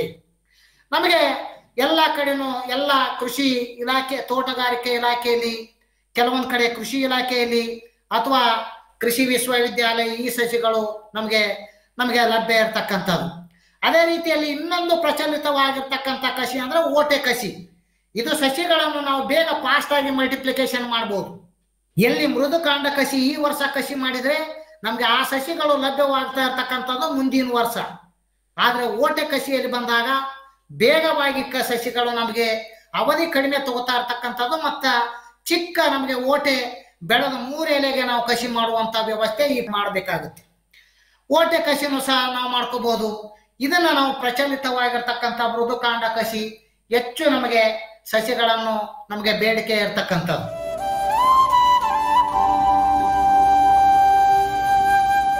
ಇನ್ನ ನಮ್ಮ ರೈತರು ಇತ್ತೀಚೆಗೆ ಏನ್ ಮಾಡ್ತಾ ಇದ್ದಾರೆ, ಹಳೆ ಪದ್ಧತಿಗಳನ್ನೇ ಅಳವಡಿಕೆ ಮಾಡಿಕೊಂಡು 1 ಎಕರೆದಲ್ಲಿ 40 ರಿಂದ 50 ಗಿಡಗಳನ್ನು ನಾಟಿ ಮಾಡುವಂತ ಪದ್ಧತಿ ತುಂಬಾ ಸುಮಾರು ವರ್ಷದ ಹಳೆ ಪದ್ಧತಿಯನ್ನೇ ಇನ್ನು ಮುಂದುವರಿಸ್ತಾ ಇದ್ದಾರೆ. ದಯಮಾಡಿ ನಾನು ಹೇಳೋದು ಅಷ್ಟೇ, ನಾವು ಆಯ್ಕೆ ಮಾಡ್ತಾ ಇರ್ತಕ್ಕಂಥ ಸಸಿಗಳು ಕಸಿ ಗಿಡಗಳು ಇವು ಎತ್ತರನೂ ಹೋಗೋದಿಲ್ಲ, ದೊಡ್ಡದಾಗಿ ಬೆಳೆಯೋದಿಲ್ಲ, ಬೇಗ ಫಸಲಿಗೆ ಬರ್ತವೆ. ಇಂಥ ಸಸಿಗಳನ್ನು ನಾವು ಗಿಡದಿಂದ ಗಿಡಕ್ಕೆ ಮತ್ತು ಸಾಲಿಂದ ಸಾಲಿಗೆ ಏನು ಅಂತರ ಕೊಡ್ತಾ ಇರ್ತಕ್ಕಂಥ 10 ಮೀಟರ್ ಅಥವಾ 9 ಮೀಟರ್ ಅಂತರದಲ್ಲಿ ನಾಟಿ ಮಾಡ್ತಾ ಇರ್ತಕ್ಕಂಥ ರೈತರು, ಅದು ಹಳೆ ಪದ್ಧತಿ. ನೋಡಿ, ಸಾಮಾನ್ಯವಾಗಿ 1980ರ ಆಚೆ 1 ಎಕರೆಯಲ್ಲಿ 28 ಗಿಡಗಳನ್ನು ನಾಟಿ ಮಾಡ್ತಾ ಇದ್ರು. ಇದು ಸುಮಾರು 40-30 ವರ್ಷಗಳ ಹಿಂದಿನ ಪದ್ಧತಿ. ನಂತರ ನಾವು ಆಯ್ಕೆ ಮಾಡ್ತಾ ಇರ್ತಕ್ಕಂಥದ್ದು 1 ಎಕರೆಗೆ 10 ಮೀಟರ್ ಅಥವಾ 9 ಮೀಟರ್ ಅಂತರದಲ್ಲಿ 1 ಎಕರೆಗೆ 40 ಗಿಡಗಳು ಅಥವಾ 49 ಗಿಡಗಳನ್ನು ನಾಟಿ ಮಾಡುವಂತ ಪದ್ಧತಿ. ಅದು ಸುಮಾರು ಹಳೆದಾಯ್ತು. ಈಗ ಹೊಸ ಪದ್ಧತಿಯಲ್ಲಿ ಬಂದಾಗ, ಹೊಸ ಪದ್ಧತಿಯಲ್ಲ ಇದನ್ನು ಸಹ ಹಳೆದೆ. 2005ರ ನಂತರ ನಾವು ಹೆಚ್ಚಿನ ಸಾಂದ್ರತೆಯ ಬೇಸಾಯ ಪದ್ಧತಿ ಅಂತ ಹೇಳ್ತೀವಿ, ಅದು ಸಾಮಾನ್ಯ ಪದ್ಧತಿ. ಅಂದ್ರೆ 5 ಮೀಟರ್ ಅಂತರದಲ್ಲಿ ನಾಟಿ ಮಾಡಿದ್ರೆ ಸಾಕಾಗುತ್ತೆ. ಆಲ್ಮೋಸ್ಟ್ ನಮಗೆ 16 ಅಡಿ ಸಾಲಿಂದ ಸಾಲಿಗೆ 16 ಅಡಿ ಗಿಡದಿಂದ ಗಿಡಕ್ಕೆ 16 ಅಡಿ ಅಂತರದಲ್ಲಿ ನಾಟಿ ಮಾಡಿದ್ದೆ ಆದ್ರೆ 1 ಎಕರೆಗೆ ಕನಿಷ್ಠ ನಾವು 150 ಗಿಡಗಳನ್ನು ನಾಟಿ ಮಾಡ್ಬೇಕಾಗತ್ತೆ. ಆದ್ರೆ ಇತ್ತೀಚಿನ ದಿನಗಳಲ್ಲಿ ಅತಿ ಹೆಚ್ಚಿನ ಸಾಂದ್ರತೆಯ ಬೇಸಾಯ ಪದ್ಧತಿಯನ್ನು ಬಂದಿದೆ. ಅದನ್ನು ಸಹ ಅಷ್ಟೇ 10 ವರ್ಷಗಳ ಹಳೆಯದು ಆಯ್ತು ಆ ಒಂದು ಪದ್ಧತಿ, ಅದನ್ನು ಸಹ ಮಾಡ್ಕೋಬಹುದು. ಬಟ್ ಆದ್ರೆ ಅತಿ ಹೆಚ್ಚಿನ ಸಾಂದ್ರತೆಯ ಬೇಸಾಯ ಪದ್ಧತಿಯಲ್ಲಿ ಬಂದಾಗ ನಾವು ಕೆಲವೊಂದು ತಂತ್ರಜ್ಞಾನಗಳನ್ನು ಅಳವಡಿಕೆ ಮಾಡಬೇಕಾಗಿರುತ್ತೆ. ಅದನ್ನ ಗಮನದಲ್ಲಿ ಇಟ್ಕೋಬೇಕು. ಅತಿ ಹೆಚ್ಚಿನ ಸಾಂದ್ರತೆ ಬೇಸಾಯ ಪದ್ಧತಿಯಲ್ಲಿ ಬಂದಾಗ ಸಾಲಿಂದ ಸಾಲಿಗೆ ಪ್ರಮುಖವಾಗಿ 3 ಮೀಟರ್ ಅಥವಾ 10 ಅಡಿ ಅಂತ ಹೇಳ್ತೀವಿ. ಗಿಡಕ್ಕೆ 2 ಮೀಟರ್ ಅಥವಾ 7 ಅಡಿ ಅಂತರದಲ್ಲಿ ನಾಟಿ ಮಾಡಿದ್ದೆ ಆದ್ರೆ 1 ಎಕರೆದಲ್ಲಿ 667 ಗಿಡಗಳನ್ನು ನಾಟಿ ಮಾಡಬಹುದು. ಸುಮಾರು ಜನ ರೈತರಿಗೆ ಇದು ಗೊತ್ತಿಲ್ಲ. ಬಟ್ ಆದ್ರೆ ಈ ಪದ್ಧತಿನೂ ಬಂದು ಸುಮಾರು 10 ವರ್ಷಗಳ ಹಿಂದೆ ಆಯ್ತು. ಈ ಒಂದು ಕ್ಷೇತ್ರ ಜಿಕೆವಿಕೆ ಇರಬಹುದು, ಭಾರತೀಯ ತೋಟಗಾರಿಕಾ ಸಂಶೋಧನಾ ಕೇಂದ್ರದಲ್ಲಿರ್ಬೋದು, ಎಲ್ಲ ಕೃಷಿ ವಿಜ್ಞಾನ ಕೇಂದ್ರದಲ್ಲಿ ಸಹ ನಿಮಗೆ ಒಂದು ಅತಿ ಹೆಚ್ಚಿನ ಸಾಂದ್ರತೆಯ ಬೇಸಾಯ ಪದ್ಧತಿಯಲ್ಲಿ ಬೆಳೆದಿರ್ತಕ್ಕಂಥ ಕ್ಷೇತ್ರವನ್ನು ಅಥವಾ ತೋಟವನ್ನು ನೋಡಬಹುದು. ಆ ಒಂದು ತೋಟವನ್ನು ನೋಡಿ ನೀವು ಸಹ ಬೆಳಿಬಹುದು. ಇಲ್ಲ ನನಗೆ ಕಷ್ಟ ಆಗುತ್ತೆ, ತಂತ್ರಜ್ಞಾನಗಳು ಅಳವಡಿಕೆ ಮಾಡಕ್ಕೆ ಕಷ್ಟ ಆಗುತ್ತೆ ಅಂದಾಗ ಸಾಮಾನ್ಯ ಪದ್ಧತಿಯಲ್ಲಿ 16 ಅಡಿ ಅಂತರದಲ್ಲಿ ನಾಟಿ ಮಾಡುವಂತ ಪದ್ಧತಿ 1 ಎಕರೆಗೆ 160 ಗಿಡಗಳ ನಾಟಿ ಮಾಡಬಹುದು. ಇನ್ನ ನಾಟಿ ಮಾಡುವಂತ ಆಯ್ಕೆ ಮಾಡಿರ್ತಕ್ಕಂಥ ಕಸಿ ಗಿಡಗಳನ್ನು 3 ಅಡಿ ಆಳ ಅಗಲ ಉದ್ದ 3 ಅಡಿ ಗಾತ್ರವನ್ನು ತೆಗೆದು ಆಯ್ಕೆ ಮಾಡಿರ್ತಕ್ಕಂಥ ಕಸಿಗಳನ್ನು ನಾವು ರೈತರು ಅಲ್ಲಿನೂ ತಪ್ಪು ಮಾಡ್ತಾ ಇದ್ದಾರೆ. ನಾಟಿ ಮಾಡುವಂತ ಪದ್ಧತಿಯಲ್ಲಿನೂ ರೈತರು ತಪ್ಪು ಮಾಡ್ತಾ ಇರ್ತಕ್ಕಂಥದ್ದು. ನಾವು 3 ಅಡಿ ಅಗಲ ಆಳ ಉದ್ದ ಗುಂಡಿ ತೋಡಿ JCBಯಿಂದ ಚಿಕ್ಕ ಬಕೆಟ್ ಬಳಕೆ ಮಾಡಬಹುದು. ಅಲ್ಲಿ ಮಾಡಿದ ನಂತರ 1.5 ಅಡಿಯಲ್ಲಿ ಮುಚ್ಚಬೇಕು. ಏನು ಚೆನ್ನಾಗಿರ್ತಕ್ಕಂಥ ಮರಳು ಮಿಶ್ರಿತ ಮಣ್ಣು, ಕೊಟ್ಟಿಗೆ ಗೊಬ್ಬರ, ಬೇವಿನ ಹಿಂಡಿ, ಟ್ರೈಕೋಡರ್ಮಾ ಹಾಕಿ ಮುಚ್ಚಬೇಕು. ಅದರ ಮೇಲೆ ನಾಟಿ ಮಾಡಬೇಕಾಗುತ್ತೆ. 1.5 ಅಡಿ ಮೇಲ್ಭಾಗದಲ್ಲಿ ನಾಟಿ ಮಾಡಬೇಕು. ನಾಟಿ ಮಾಡುವಾಗ ತುಂಬಾ ಮುಂಜಾಗ್ರತೆ ವಹಿಸಬೇಕಾಗತ್ತೆ. ಕಸಿ ಗಿಡದ ಭಾಗ ನಮಗೆ ಪ್ರಮುಖವಾಗಿ ಭೂಮಿಯ ಮೇಲ್ಭಾಗದಲ್ಲಿ ಇರಬೇಕು. ಸುಮಾರು ರೈತರು ನಾಟಿ ಮಾಡುವಂತ ಪದ್ಧತಿಯಲ್ಲಿ ಸುಮಾರು ತಪ್ತಾ ಇದ್ದಾರೆ. ನಾವು ಒಂದು ಕ್ಷೇತ್ರದಲ್ಲಿ ಹೋಗಿದ್ದೆ, ಆ ಟೀಚರು ರಿಟೈರ್ಡ್ ಟೀಚರ್ ಇದ್ರು. ಅವ್ರು ನಾಟಿ ಮಾಡುವಂತ ಪದ್ಧತಿಯಲ್ಲಿ ತಪ್ಪು ಮಾಡಿ ಆ ಕಸಿ ಗಿಡಗಳ ಭಾಗ ಭೂಮಿಯ ಒಳಗಡೆ ನಾಟಿ ಮಾಡಿದ್ರು. ಆ ಒಂದು ಗಿಡದಲ್ಲಿ ಬಾದಾಮಿ ಸೇನು ಪ್ರಮುಖವಾಗಿ ಬಾದಾಮಿನೂ ಬರ್ತಾ ಇತ್ತು, ಅಥವಾ ಇನ್ನೊಂದು ಲೋಕಲ್ ತಳಿನೂ ಒಂದೇ ಗಿಡದಲ್ಲಿ 2 ನಮಗೆ ಪ್ರಮುಖವಾಗಿ ಹಣ್ಣುಗಳು ಬಿಡ್ತಾ ಇರ್ತಕ್ಕಂಥದ್ದು. ಅಲ್ಲಿ ನಾನು ಅದನ್ನು ನೋಡಿದಾಗ ಕಸಿ ಗಿಡಗಳ ಭಾಗ ಭೂಮಿಯ ಒಳಗಡೆ ಹೋಗಿತ್ತು. ಭೂಮಿಯ ಒಳಗಡೆ ಹೋದಾಗ ನಾವು ಇಟ್ಕೋಬೇಕಾಗಿರ್ತಕ್ಕಂಥ ಏನು ಕಸಿ ಗಿಡದ ಭಾಗ ಇರುತ್ತಲ್ಲ, ಮೇಲ್ಭಾಗದ ಕವಲುಗಳನ್ನು ಬ್ರಾಂಚ್ಗಳನ್ನು ಇಟ್ಕೋಬೇಕು. ಕಸಿ ಇರ್ತಕ್ಕಂಥ ಭಾಗದ ಕೆಳಗಡೆ ಇರ್ತಕ್ಕಂಥ ಬ್ರಾಂಚ್ಗಳನ್ನು ನಾವು ಕಟ್ ಮಾಡಿ ತೆಗಿಬೇಕು. ಇದನ್ನು 4 ವರ್ಷಗಳ ಮುಂಚೆನೆ ಮಾಡ್ಕೋಬೇಕಾಗುತ್ತೆ. ಆದ್ರೆ ಆ ಒಂದು ಏನು ರಿಟೈರ್ಡ್ ಆಗಿರ್ತಕ್ಕಂಥ ಶಿಕ್ಷಕ ಟೀಚರು ಅದನ್ನ ಮಾಡಿರ್ಲಿಲ್ಲ. ಭೂಮಿಯ ಒಳಗಡೆ JCBಯಿಂದ ತೆಗೆದಿದ್ರು, ಆಳವಾಗಿ ನಾಟಿ ಮಾಡಿದ್ರು. ನಾಟಿ ಮಾಡಿ 2-3 ಬ್ರಾಂಚ್ಗಳು ಬುಡದಿಂದನೂ ಬಂದಿತ್ತು, ಮೇಲ್ಭಾಗದಲ್ಲಿನೂ ಬಂದಿತ್ತು. ಆ ರೀತಿಯಲ್ಲಿ 2 ವಿಧವಾದ ತಳಿಗಳು ಒಂದೇ ಗಿಡದಲ್ಲಿ ಸಿಗ್ತಾ ಇತ್ತು. ಒಂದು ತಳಿ ತುಂಬಾ ಹುಳಿಯಾಗಿತ್ತು, ಇನ್ನೊಂದು ತಳಿ ಬಾದಾಮಿ ಚೆನ್ನಾಗಿತ್ತು. ಇದು ಸರ್ವೇ ಸಾಮಾನ್ಯದಲ್ಲಿ ಎಲ್ಲ ರೈತರ ಕ್ಷೇತ್ರದಲ್ಲಿ ಕಂಡು ಬರ್ತಾ ಇರ್ತಕ್ಕಂಥ ನ್ಯೂನತೆ. ಅದಕ್ಕೆ ನಾನು ಹೇಳೋದು 3 ಅಡಿ ಆಳ ಗುಂಡಿ ತೋಡಿದ ನಂತರ 1.5 ಅಡಿಯಲ್ಲಿ ಕೊಟ್ಟಿಗೆ ಗೊಬ್ಬರ, ಮರಳು ಮಿಶ್ರಿತ ಮಣ್ಣು, ಬೇವಿನ ಹಿಂಡಿ ಹಾಕುವಂತ ಉದ್ದೇಶ ಕೀಟಗಳ ಬಾಧೆ ಬರದ ರೀತಿಯಲ್ಲಿ ತಡೆಯುತ್ತೆ. ಟ್ರೈಕೋಡರ್ಮಾ ಅಂದ್ರನ್ನು ಜೈವಿಕ ಪೀಡನಾಶಕ ಶಿಲೀಂಧ್ರದಿಂದ ಬರ್ತಾ ಇರ್ತಕ್ಕಂಥ ರೋಗಗಳನ್ನು ತಡೆಯುತ್ತೆ. ಇವೆಲ್ಲ ಬುಡದಲ್ಲಿ ಹಾಕಿ ಅದ್ರ ಮೇಲೆ ನಾಟಿ ಮಾಡಬೇಕು. ನಾಟಿ ಮಾಡಿದ ನಂತರ ಮತ್ತೆ 1 ಅಡಿ ಮತ್ತೆ ಮುಚ್ಚಬೇಕು. ಮೇಲ್ಭಾಗದಲ್ಲಿ 1/2 ಅಡಿ ಗುಂಡಿ ಗಾತ್ರ ಇರಬೇಕು. ಕಸಿ ಗಿಡಗಳ ಭಾಗ ಮೇಲ್ಭಾಗದಲ್ಲಿ ಇರಬೇಕು. ಆ ರೀತಿಯಲ್ಲಿ ನಾಟಿ ಮಾಡಿದ ನಂತರ ಕಡ್ಡಿಗಳನ್ನು ನೀವು ನಿಲ್ಲಿಸಿ ಗಾಳಿಗೆ ನಾವು ಓರೆ ಆಗದ ರೀತಿಯಲ್ಲಿ ಗಟ್ಟಿಯಾಗಿ ನಾಟಿ ಮಾಡಿ ಹನಿ ನೀರಾವರಿ ಕೊಡುವಂತ ಪದ್ಧತಿ ನಮ್ಮಲ್ಲಿ ತುಂಬಾ ಹಳೆಯ ಪದ್ಧತಿ. ಬಟ್ ಆದ್ರೆ ಕಸಿ ಗಿಡಗಳ ಭಾಗ ಪದೇ ಹೇಳ್ತಾ ಇದ್ದೀನಿ, ಭೂಮಿಯ ಮೇಲ್ಭಾಗದಲ್ಲಿ ಇರಲಿ, ಅದನ್ನ ಮಾಡುವಂತ ಪದ್ಧತಿ. ಇನ್ನ ನಾನು ಈಗಾಗಲೇ ಹೇಳಿದಂತೆ ಅತಿ ಹೆಚ್ಚಿನ ಸಾಂದ್ರತೆಯ ಬೇಸಾಯ ಪದ್ಧತಿ ಅಂದ್ರೆ ನಾನು ಸಾಲಿಂದ ಸಾಲಿಗೆ 10 ಅಡಿ, ಗಿಡದಿಂದ ಗಿಡಕ್ಕೆ 7 ಅಡಿ ಬಂದಾಗ ಅತಿ ಹೆಚ್ಚಿನ ಸಾಂದ್ರತೆಯ ಪದ್ಧತಿಯಲ್ಲಿ ತುಂಬಾ ಅತಿ ಹೆಚ್ಚು ಇಳುವರಿ ತಗೋಬಹುದು. ಬಟ್ ಆದ್ರೆ ಅಲ್ಲಿ 5ರಿಂದ 6 ತಂತ್ರಜ್ಞಾನಗಳು ಅಳವಡಿಕೆ ಮಾಡ್ಕೋಬೇಕಾಗುತ್ತೆ. ಯಾವ್ದಾವ್ದಪ್ಪ ಅಂದ್ರೆ ಪ್ರಮುಖವಾಗಿ ಮೊದಲನೇದಾಗಿ ಕಸಿ ಗಿಡಗಳನ್ನು ಆಯ್ಕೆ ಮಾಡಬೇಕು. ಎರಡನೇದಾಗಿ ಪ್ರಮುಖವಾಗಿರ್ತಕ್ಕಂಥದ್ದು ಹನಿ ನೀರಾವರಿ ಕೊಡಬೇಕು. ಮೂರನೇದು ಹನಿ ನೀರಾವರಿಯಿಂದ ಗೊಬ್ಬರ ಕೊಡಬೇಕು, ರಸಾವರಿ ಪದ್ಧತಿ ಅಂತ ಹೇಳ್ತೀವಿ. ನಾಲ್ಕನೇದು ಪ್ರೂನಿಂಗ್ ಮಾಡ್ಕೋಬೇಕಾಗತ್ತೆ. ಐದನೇದು ಕೆಲವೊಂದು ಲಘು ಪೋಷಕಾಂಶಗಳು ಭೂಮಿಯ ಏನಂದ್ರೆ ಗಿಡದ ಮೇಲ್ಭಾಗದಲ್ಲಿ ಸಿಂಪರಣೆ ಮಾಡಬೇಕು.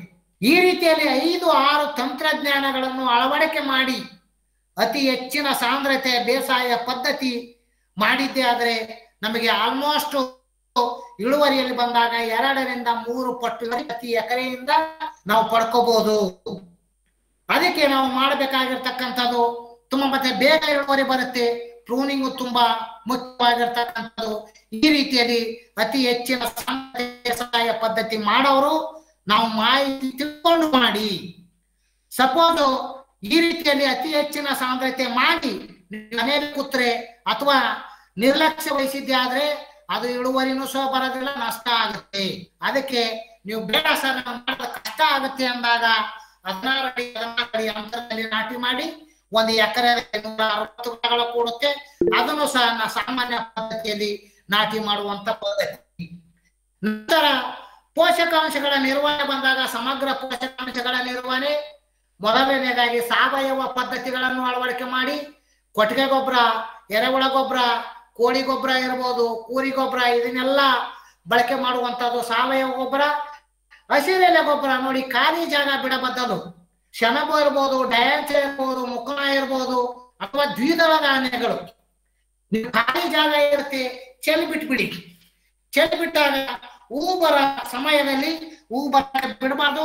ಹೂ ಬರ ಸಮಯದಲ್ಲಿ ರೋಟಾವೇಟ್ರೋ ಕಲ್ಟಿವೇಟ್ರೋ ಹಾಕಿ ಮಣ್ಣಿನಲ್ಲೇ ಮಿಕ್ಸಪ್ ಮಾಡಿದ್ದೆ ಆದ್ರೆ 20% ಪೋಷಕಾಂಶ ನಾವು ಹಸಿರೆಲೆ ಗೊಬ್ಬರ ಮುಖಾಂತರ ಸಿಗುತ್ತೆ.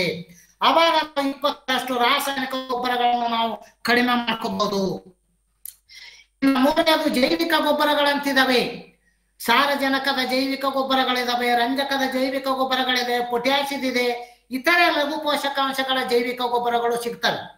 ಈ ಒಂದು ಎಲ್ಲ ಸಪರೇಟ್ ತಂದು ಹಾಕಕ್ಕೆ ರೈತರಿಗೆ ಸ್ವಲ್ಪ ಕನ್ಫ್ಯೂಸ್ ಆಗುತ್ತೆ, ತೊಂದರೆ ಆಗುತ್ತೆ ಅನ್ನೋ ಉದ್ದೇಶದಿಂದ ಸಂಶೋಧನಾ ಕೇಂದ್ರದಲ್ಲಿ ಎಲ್ಲ ಮಿಕ್ಸಪ್ ಮಾಡಿ ಇಟ್ಟಿರ್ತಕ್ಕಂಥ ಮೈಕ್ರೋಬಿಯಲ್ ಕನ್ಸೋರ್ಷಿಯಂ ಅಂತ ಹೇಳ್ತೀವಿ. ಎಲ್ಲ ಮಿಕ್ಸಪ್ ಇರುತ್ತೆ.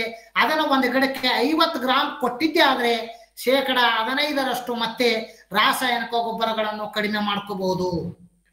ಈ ಒಂದು ಜೈವಿಕ ಗೊಬ್ಬರ ಮುಖಾಂತರ ನಾವು 15-20% ಪೋಷಕಾಂಶಗಳು ನಮ್ಮ ಒಂದು ಗಿಡಕ್ಕೆ ಸಿಗುತ್ತೆ. ಇದನ್ನೆಲ್ಲ ನೋಡ್ಕೊಂಡು ಕೊನೆಗೆ ರಾಸಾಯನಿಕ ಗೊಬ್ಬರಗಳನ್ನು ಶಿಫಾರಸು ಪ್ರಮಾಣದಲ್ಲಿ ಹಾಕಿ ಎಷ್ಟು ಪ್ರಮಾಣ ಬೇಕು ರಾಸಾಯನಿಕ ಗೊಬ್ಬರ ಇದನ್ನೆಲ್ಲ ಮೊದಲು ಸಾವಯವ ಗೊಬ್ಬರ, ಹಸಿರೆಲೆ ಗೊಬ್ಬರ, ಜೈವಿಕ ಗೊಬ್ಬರಗಳನ್ನು ನೋಡಿಕೊಂಡು ಕೊನೆಗೆ ರಾಸಾಯನಿಕ ಗೊಬ್ಬರಕ್ಕೆ ಹೋಗಿ. ಏನು ಸರ್ ನಾವು ಮಾವಿನ ಗಿಡಕ್ಕೂ ಗೊಬ್ಬರ ಕೊಡ್ಬೇಕಾ? ಹೌದು. ಇತ್ತೀಚಿನ ದಿನಗಳಲ್ಲಿ ಎಲ್ಲ ಮಣ್ಣಿನಲ್ಲಿರ್ತಕ್ಕಂಥ ಫಲವತ್ತವಾದ ಮಣ್ಣು ಸಿಗ್ತಾ ಇಲ್ಲ. ಎಲ್ಲ ಅಲ್ಲಿರ್ತಕ್ಕಂಥ ಪೋಷಕಾಂಶಗಳು ಎಲ್ಲ ಎಡ್ಜಸ್ಟ್ ಆಗಿಬಿಟ್ಟಿದೆ.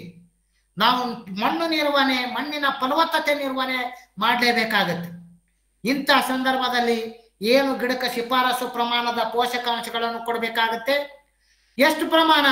10 ವರ್ಷದ ಮೇಲ್ಪಟ್ಟ ಇರ್ತಕ್ಕಂಥ ಮಾವಿನ ಗಿಡಕ್ಕೆ 730 ಗ್ರಾಮ್ ಸಾರಜನಕ, 180 ಗ್ರಾಮ್ ರಂಜಕ, 680 ಗ್ರಾಮ್ ಪೊಟ್ಯಾಷಿಯಂ ಕೊಡಬೇಕಾಗತ್ತೆ. ಇದನ್ನ 2 ಭಾಗ ಮಾಡಿ ಅರ್ಧ ಭಾಗ ಮೇ ಜೂನು, ಅರ್ಧ ಭಾಗ ಸೆಪ್ಟೆಂಬರ್ ಅಕ್ಟೋಬರ್ದಲ್ಲಿ ವರ್ಷದಲ್ಲಿ 2 ಟೈಮ್ದಲ್ಲಿ ಕುಡಿ. ಸರ್ ನಾನು 10 ವರ್ಷದ ಒಳಗಡೆ ಇರ್ತಕ್ಕಂಥ ಗಿಡಕ್ಕೆ ಎಷ್ಟು ಪ್ರಮಾಣ ಮಾಡಬೇಕು, ಎಷ್ಟು ಕೊಡಬೇಕು?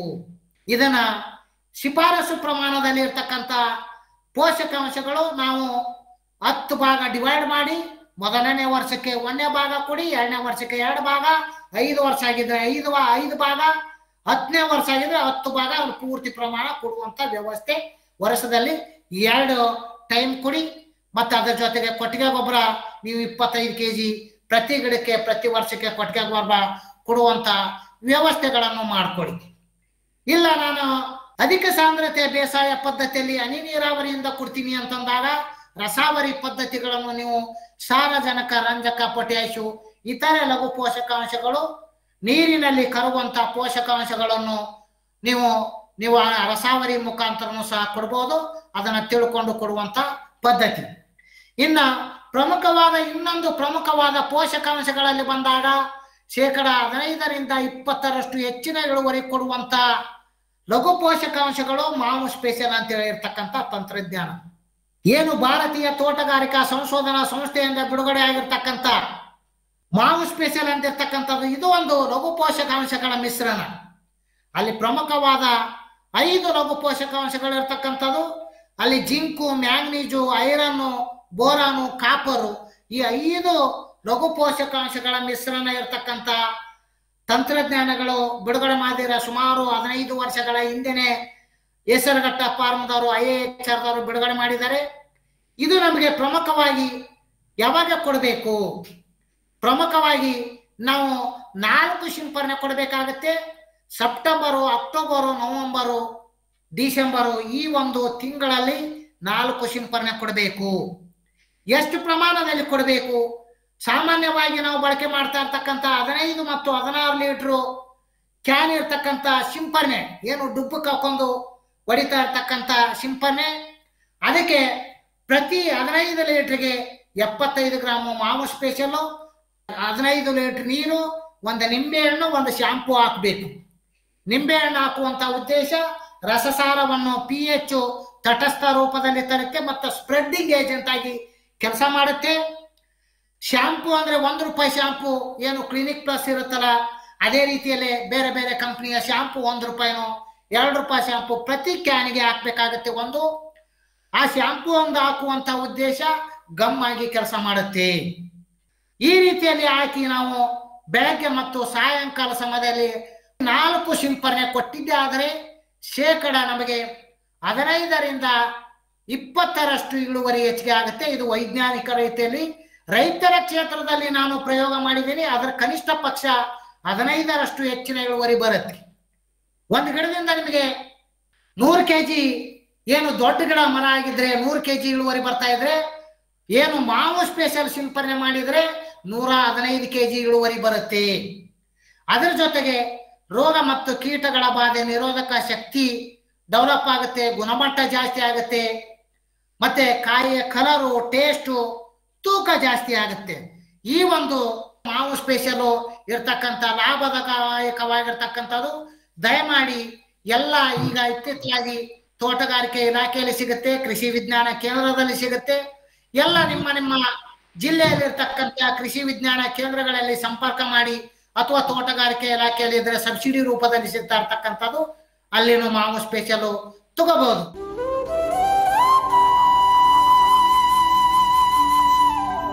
ನಂತರ ನೀರಾವರಿ ಪ್ರದೇಶ ನಾವು ಮಾಡ್ಬೇಕಾಗತ್ತೆ. Water management. ಸರ್ ನೀರು ಕೊಡ್ಬೇಕಾ? ಹೌದು, ಸುಮಾರು ಜನ ರೈತರು ಕೊಡ್ತಾ ಇದ್ದಾರೆ. ಯಾವ ಸಮಯದಲ್ಲಿ ಕೊಡ್ತಾರೆ? ಅಲ್ಲಿನೂ ಸಹ ರೈತರು ಅವೈಜ್ಞಾನಿಕ ಪದ್ಧತಿಯಲ್ಲಿ ಮಾಡ್ತಾ ಇರ್ತಕ್ಕಂಥ ಪದ್ಧತಿ. ಹೂವ ಬರೋ ಟೈಮಲ್ಲಿ ದಯಮಾಡಿ ಕೊಡ್ತಾ ಇದ್ದಾರೆ, ದಯಮಾಡಿ ಕೊಡಕ್ ಹೋಗ್ಬೇಡಿ. ಇನ್ನೇನು ಹೂವ ಸ್ಟಾರ್ಟ್ ಆಗುತ್ತೆ, ಹೂವ ಆಡ್ತಾ ಇದೆ, ಇನಿಷಿಯೇಷನ್ ಆಫ್ ಫ್ಲವರ್ ಅಂತ ಹೇಳ್ತೀವಿ ನಾವು.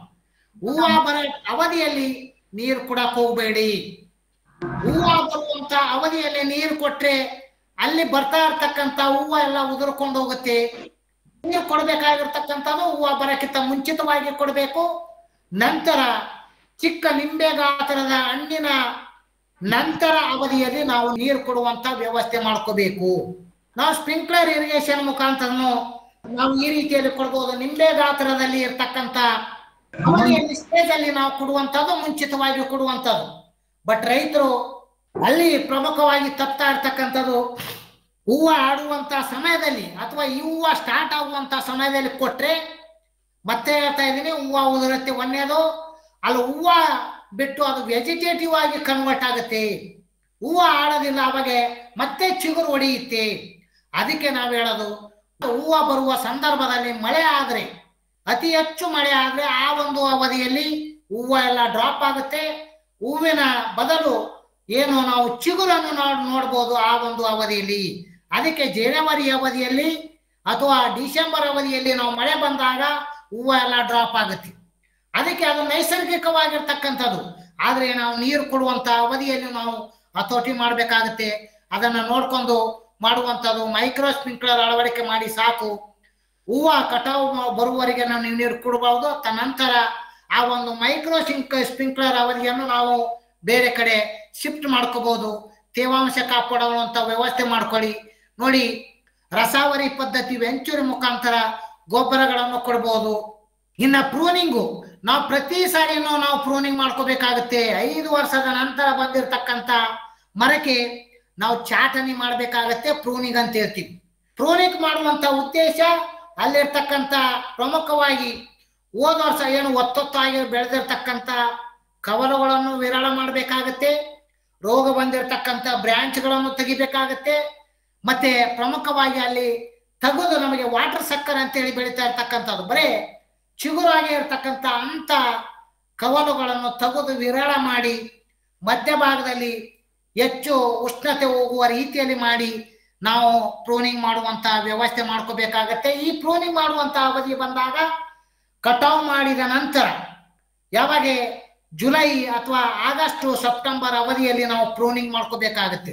ಹೋದ ವರ್ಷ ಈ ಒಂದು ಭಾಗದಲ್ಲಿ ಚಿಗುರು ಬಂದಿರತಕ್ಕಂಥದ್ದು, ಆ ಭಾಗ ನಾವು ಈ ವರ್ಷ ನಾವು ಕಟ್ ಮಾಡಿದ್ದೆ ಆದ್ರೆ ಹೊಸ ಚಿಗುರು ಬರುತ್ತೆ, ಅಲ್ಲಿ ಹೂವು ಬರುತ್ತೆ, ಆವಾಗ ಹೆಚ್ಚಿನ ಇಳುವರಿ ಬರುತ್ತೆ. ನಾವು ಅಲ್ಲಿ ಪ್ರೂನಿಂಗ್ ಮಾಡಲಿಲ್ಲ ಅಂತಂದಾಗ ನಮಗೆ ಅಲ್ಲಿ ಡಾರ್ಮೆನ್ ಸ್ಟೇಜ್ ಆಗಿ ಸೂಟ್ ಅಲ್ಲೇ ಉಳಿಯುತ್ತೆ, ಅಲ್ಲಿ ಹೊಸ ಹೂವು ಬರೋದಿಲ್ಲ.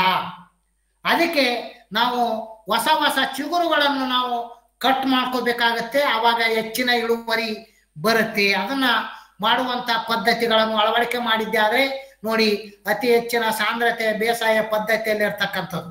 ಇನ್ನ ಹಳೆ ಮರಗಳಿಗೆ ನಾವು ಹಳೆ ಮರಗಳನ್ನು ಪುನಶ್ಚೇತನ ಅಂತ ಹೇಳಿರ್ತಕ್ಕಂಥ ಗಿಡಗಳ ಪುನಶ್ಚೇತನ ಅಂತ ಕರಿತೀವಿ. ಸುಮಾರು ಕಡೆ ನಮ್ಮ ಮನೆ ಮುಂದುಗಡೆ ಇರುತ್ತೆ ಅಥವಾ ತೋಟದಲ್ಲಿ ಇರ್ತವೆ, ತುಂಬಾ ಫಸಲು ಚೆನ್ನಾಗಿದೆ, ಒಳ್ಳೆ ಟೇಸ್ಟ್ ಆಗಿದೆ, ವಯಸ್ಸಾಗಿ ನಮಗೆ ಕಾಯಿ ಬರ್ತಾ ಇಲ್ಲ. ಈ ರೀತಿಯಲ್ಲಿ ನಮಗೆ ಸುಮಾರು ರೈತರು ಹೇಳಿರ್ತಕ್ಕಂಥ ನಿದರ್ಶನಗಳು ಇದಾವೆ. ಅಂತ ಸಂದರ್ಭದಲ್ಲಿ ಒಳ್ಳೆ ಗಿಡ ಇದ್ರೆ, ಒಳ್ಳೆ ಟೇಸ್ಟ್ ಆಗಿದ್ರೆ, ವಯಸ್ಸಾಗಿದ್ದಾಗ ಆಟೋಮೆಟಿಕ್ ಆಗಿ ಅದು ಇಳುವರಿ ಕಡಿಮೆ ಆಗೋದು ಸರ್ವೇ ಸಾಮಾನ್ಯ. ಬಟ್ ನಾವು ಅದನ್ನೇ ಉಳಿಸ್ಕೋಬೇಕು ಅಂತಂದಾಗ ನಾವು ಅದನ್ನ ಮೇಲ್ಭಾಗದಲ್ಲಿ ಈ ರೀತಿಯಲ್ಲಿ ಕಟ್ ಮಾಡಿ ಹೊಸ ಚಿಗುರು ಬರುತ್ತೆ. ಚಿಗುರು ಬಂದಾಗ ಅದಕ್ಕೆ ನಾವು ಕಸಿ ನಾವು ಮಾಡಿದಾಗ ಮತ್ತೆ 2ನೇ ವರ್ಷಕ್ಕೆ ಫಸಲು ಬರುತ್ತೆ. ಅದನ್ನ ಮಾಡ್ಬೋದು. ಇಲ್ಲ ಸರ್ ನಾನು ಕಸಿ ಗಿಡಗಳನ್ನು ಕೊಟ್ಟಿದ್ದಾರೆ, ಬಾದಾಮಿ ಅಂತ ಕೊಟ್ಟಿದ್ದಾರೆ, ಅದು ತೋತಾಪುರಿ ಆಗ್ತಾ ಇದೆ, ರಸಪುರಿ ಆಗುತ್ತೆ, ಏನ್ ಮಾಡ್ಬೇಕು ಸರ್, ಗಿಡ ಇಡ್ಬೇಕಾ ಅಥವಾ ಅದನ್ನ ತೆಗಿಬೇಕಾ ಅಂತೇಳಿ ಸುಮಾರು ಜನ ನನಗೆ ಫೋನ್ ಮಾಡ್ತಾನೆ ಇರ್ತಾರೆ. ನೋಡಿ ಅಂತ ಸಂದರ್ಭದಲ್ಲಿ ಅಷ್ಟೇ ಯಾವುದೇ ನಿಮಗೆ ಸಸಿಗಳು ಬಂದಿರತಕ್ಕಂಥದ್ದು ಇಳುವರಿ ಸರಿಯಾಗಿ ಬರಲಿಲ್ಲ ಅಂದ್ರೆ ಅದನ್ನು ಕಟ್ ಮಾಡಿ ಮೇಲ್ಭಾಗದಲ್ಲಿ ಕಸಿ ಮಾಡಿದೆ ಆದ್ರೆ ನಮಗೆ ಆಯ್ಕೆ ಮಾಡಿರ್ತಕ್ಕಂಥ ತಳಿಯ ಭಾಗವನ್ನು ನಾವು ಕಸಿ ಮಾಡಿದ್ದೆ ಆದ್ರೆ ಅದನ್ನ ಮತ್ತೆ ನಮಗೆ ಬೇಕಾಗಿರ್ತಕ್ಕಂಥ ತಳಿಯ ಫಸಲನ್ನು ನಾವು ಆ ಗಿಡದಿಂದ ಪಡ್ಕೋಬಹುದು. ಅದನ್ನು ಸಹ ನಾವು ಪುನಶ್ಚೇತನ ಮಾಡಬಹುದು. ಅಥವಾ ಬೇರೆ ಗಿಡ ದೊಡ್ಡ ಗಿಡ ಆಗಿರ್ತಕ್ಕಂಥ ಬೇಡವಾದ ಗಿಡದಿಂದ ಕಟ್ ಮಾಡಿ ನಾವು ಅಲ್ಲಿನೂ ಕಸಿ ಮಾಡಿದ್ದೆ ಆದ್ರೆ ನಾವು ಆಯ್ಕೆ ಮಾಡಿರ್ತಕ್ಕಂಥ ಫಸಲು ಆ ಗಿಡದಿಂದ ನಾವು ಪಡ್ಕೋಬಹುದು. ನೋಡಿ ಈಗಾಗಲೇ ನಾನು ಹಸಿರೆಲೆ ಗೊಬ್ಬರ ನೋಡಿ ಇಲ್ಲಿ ಹೇಳಿರ್ತಕ್ಕಂಥ ಮುಖನ ಅಂತೇಳಿ ಒಳ್ಳೆ ಅತ್ಯುತ್ತಮವಾಗಿರ್ತಕ್ಕಂಥ ಹಸಿರೆಲೆ ಗೊಬ್ಬರ ನೀವು ಚೆಲ್ಲಿ ಬಿಟ್ಬಿಡಿ.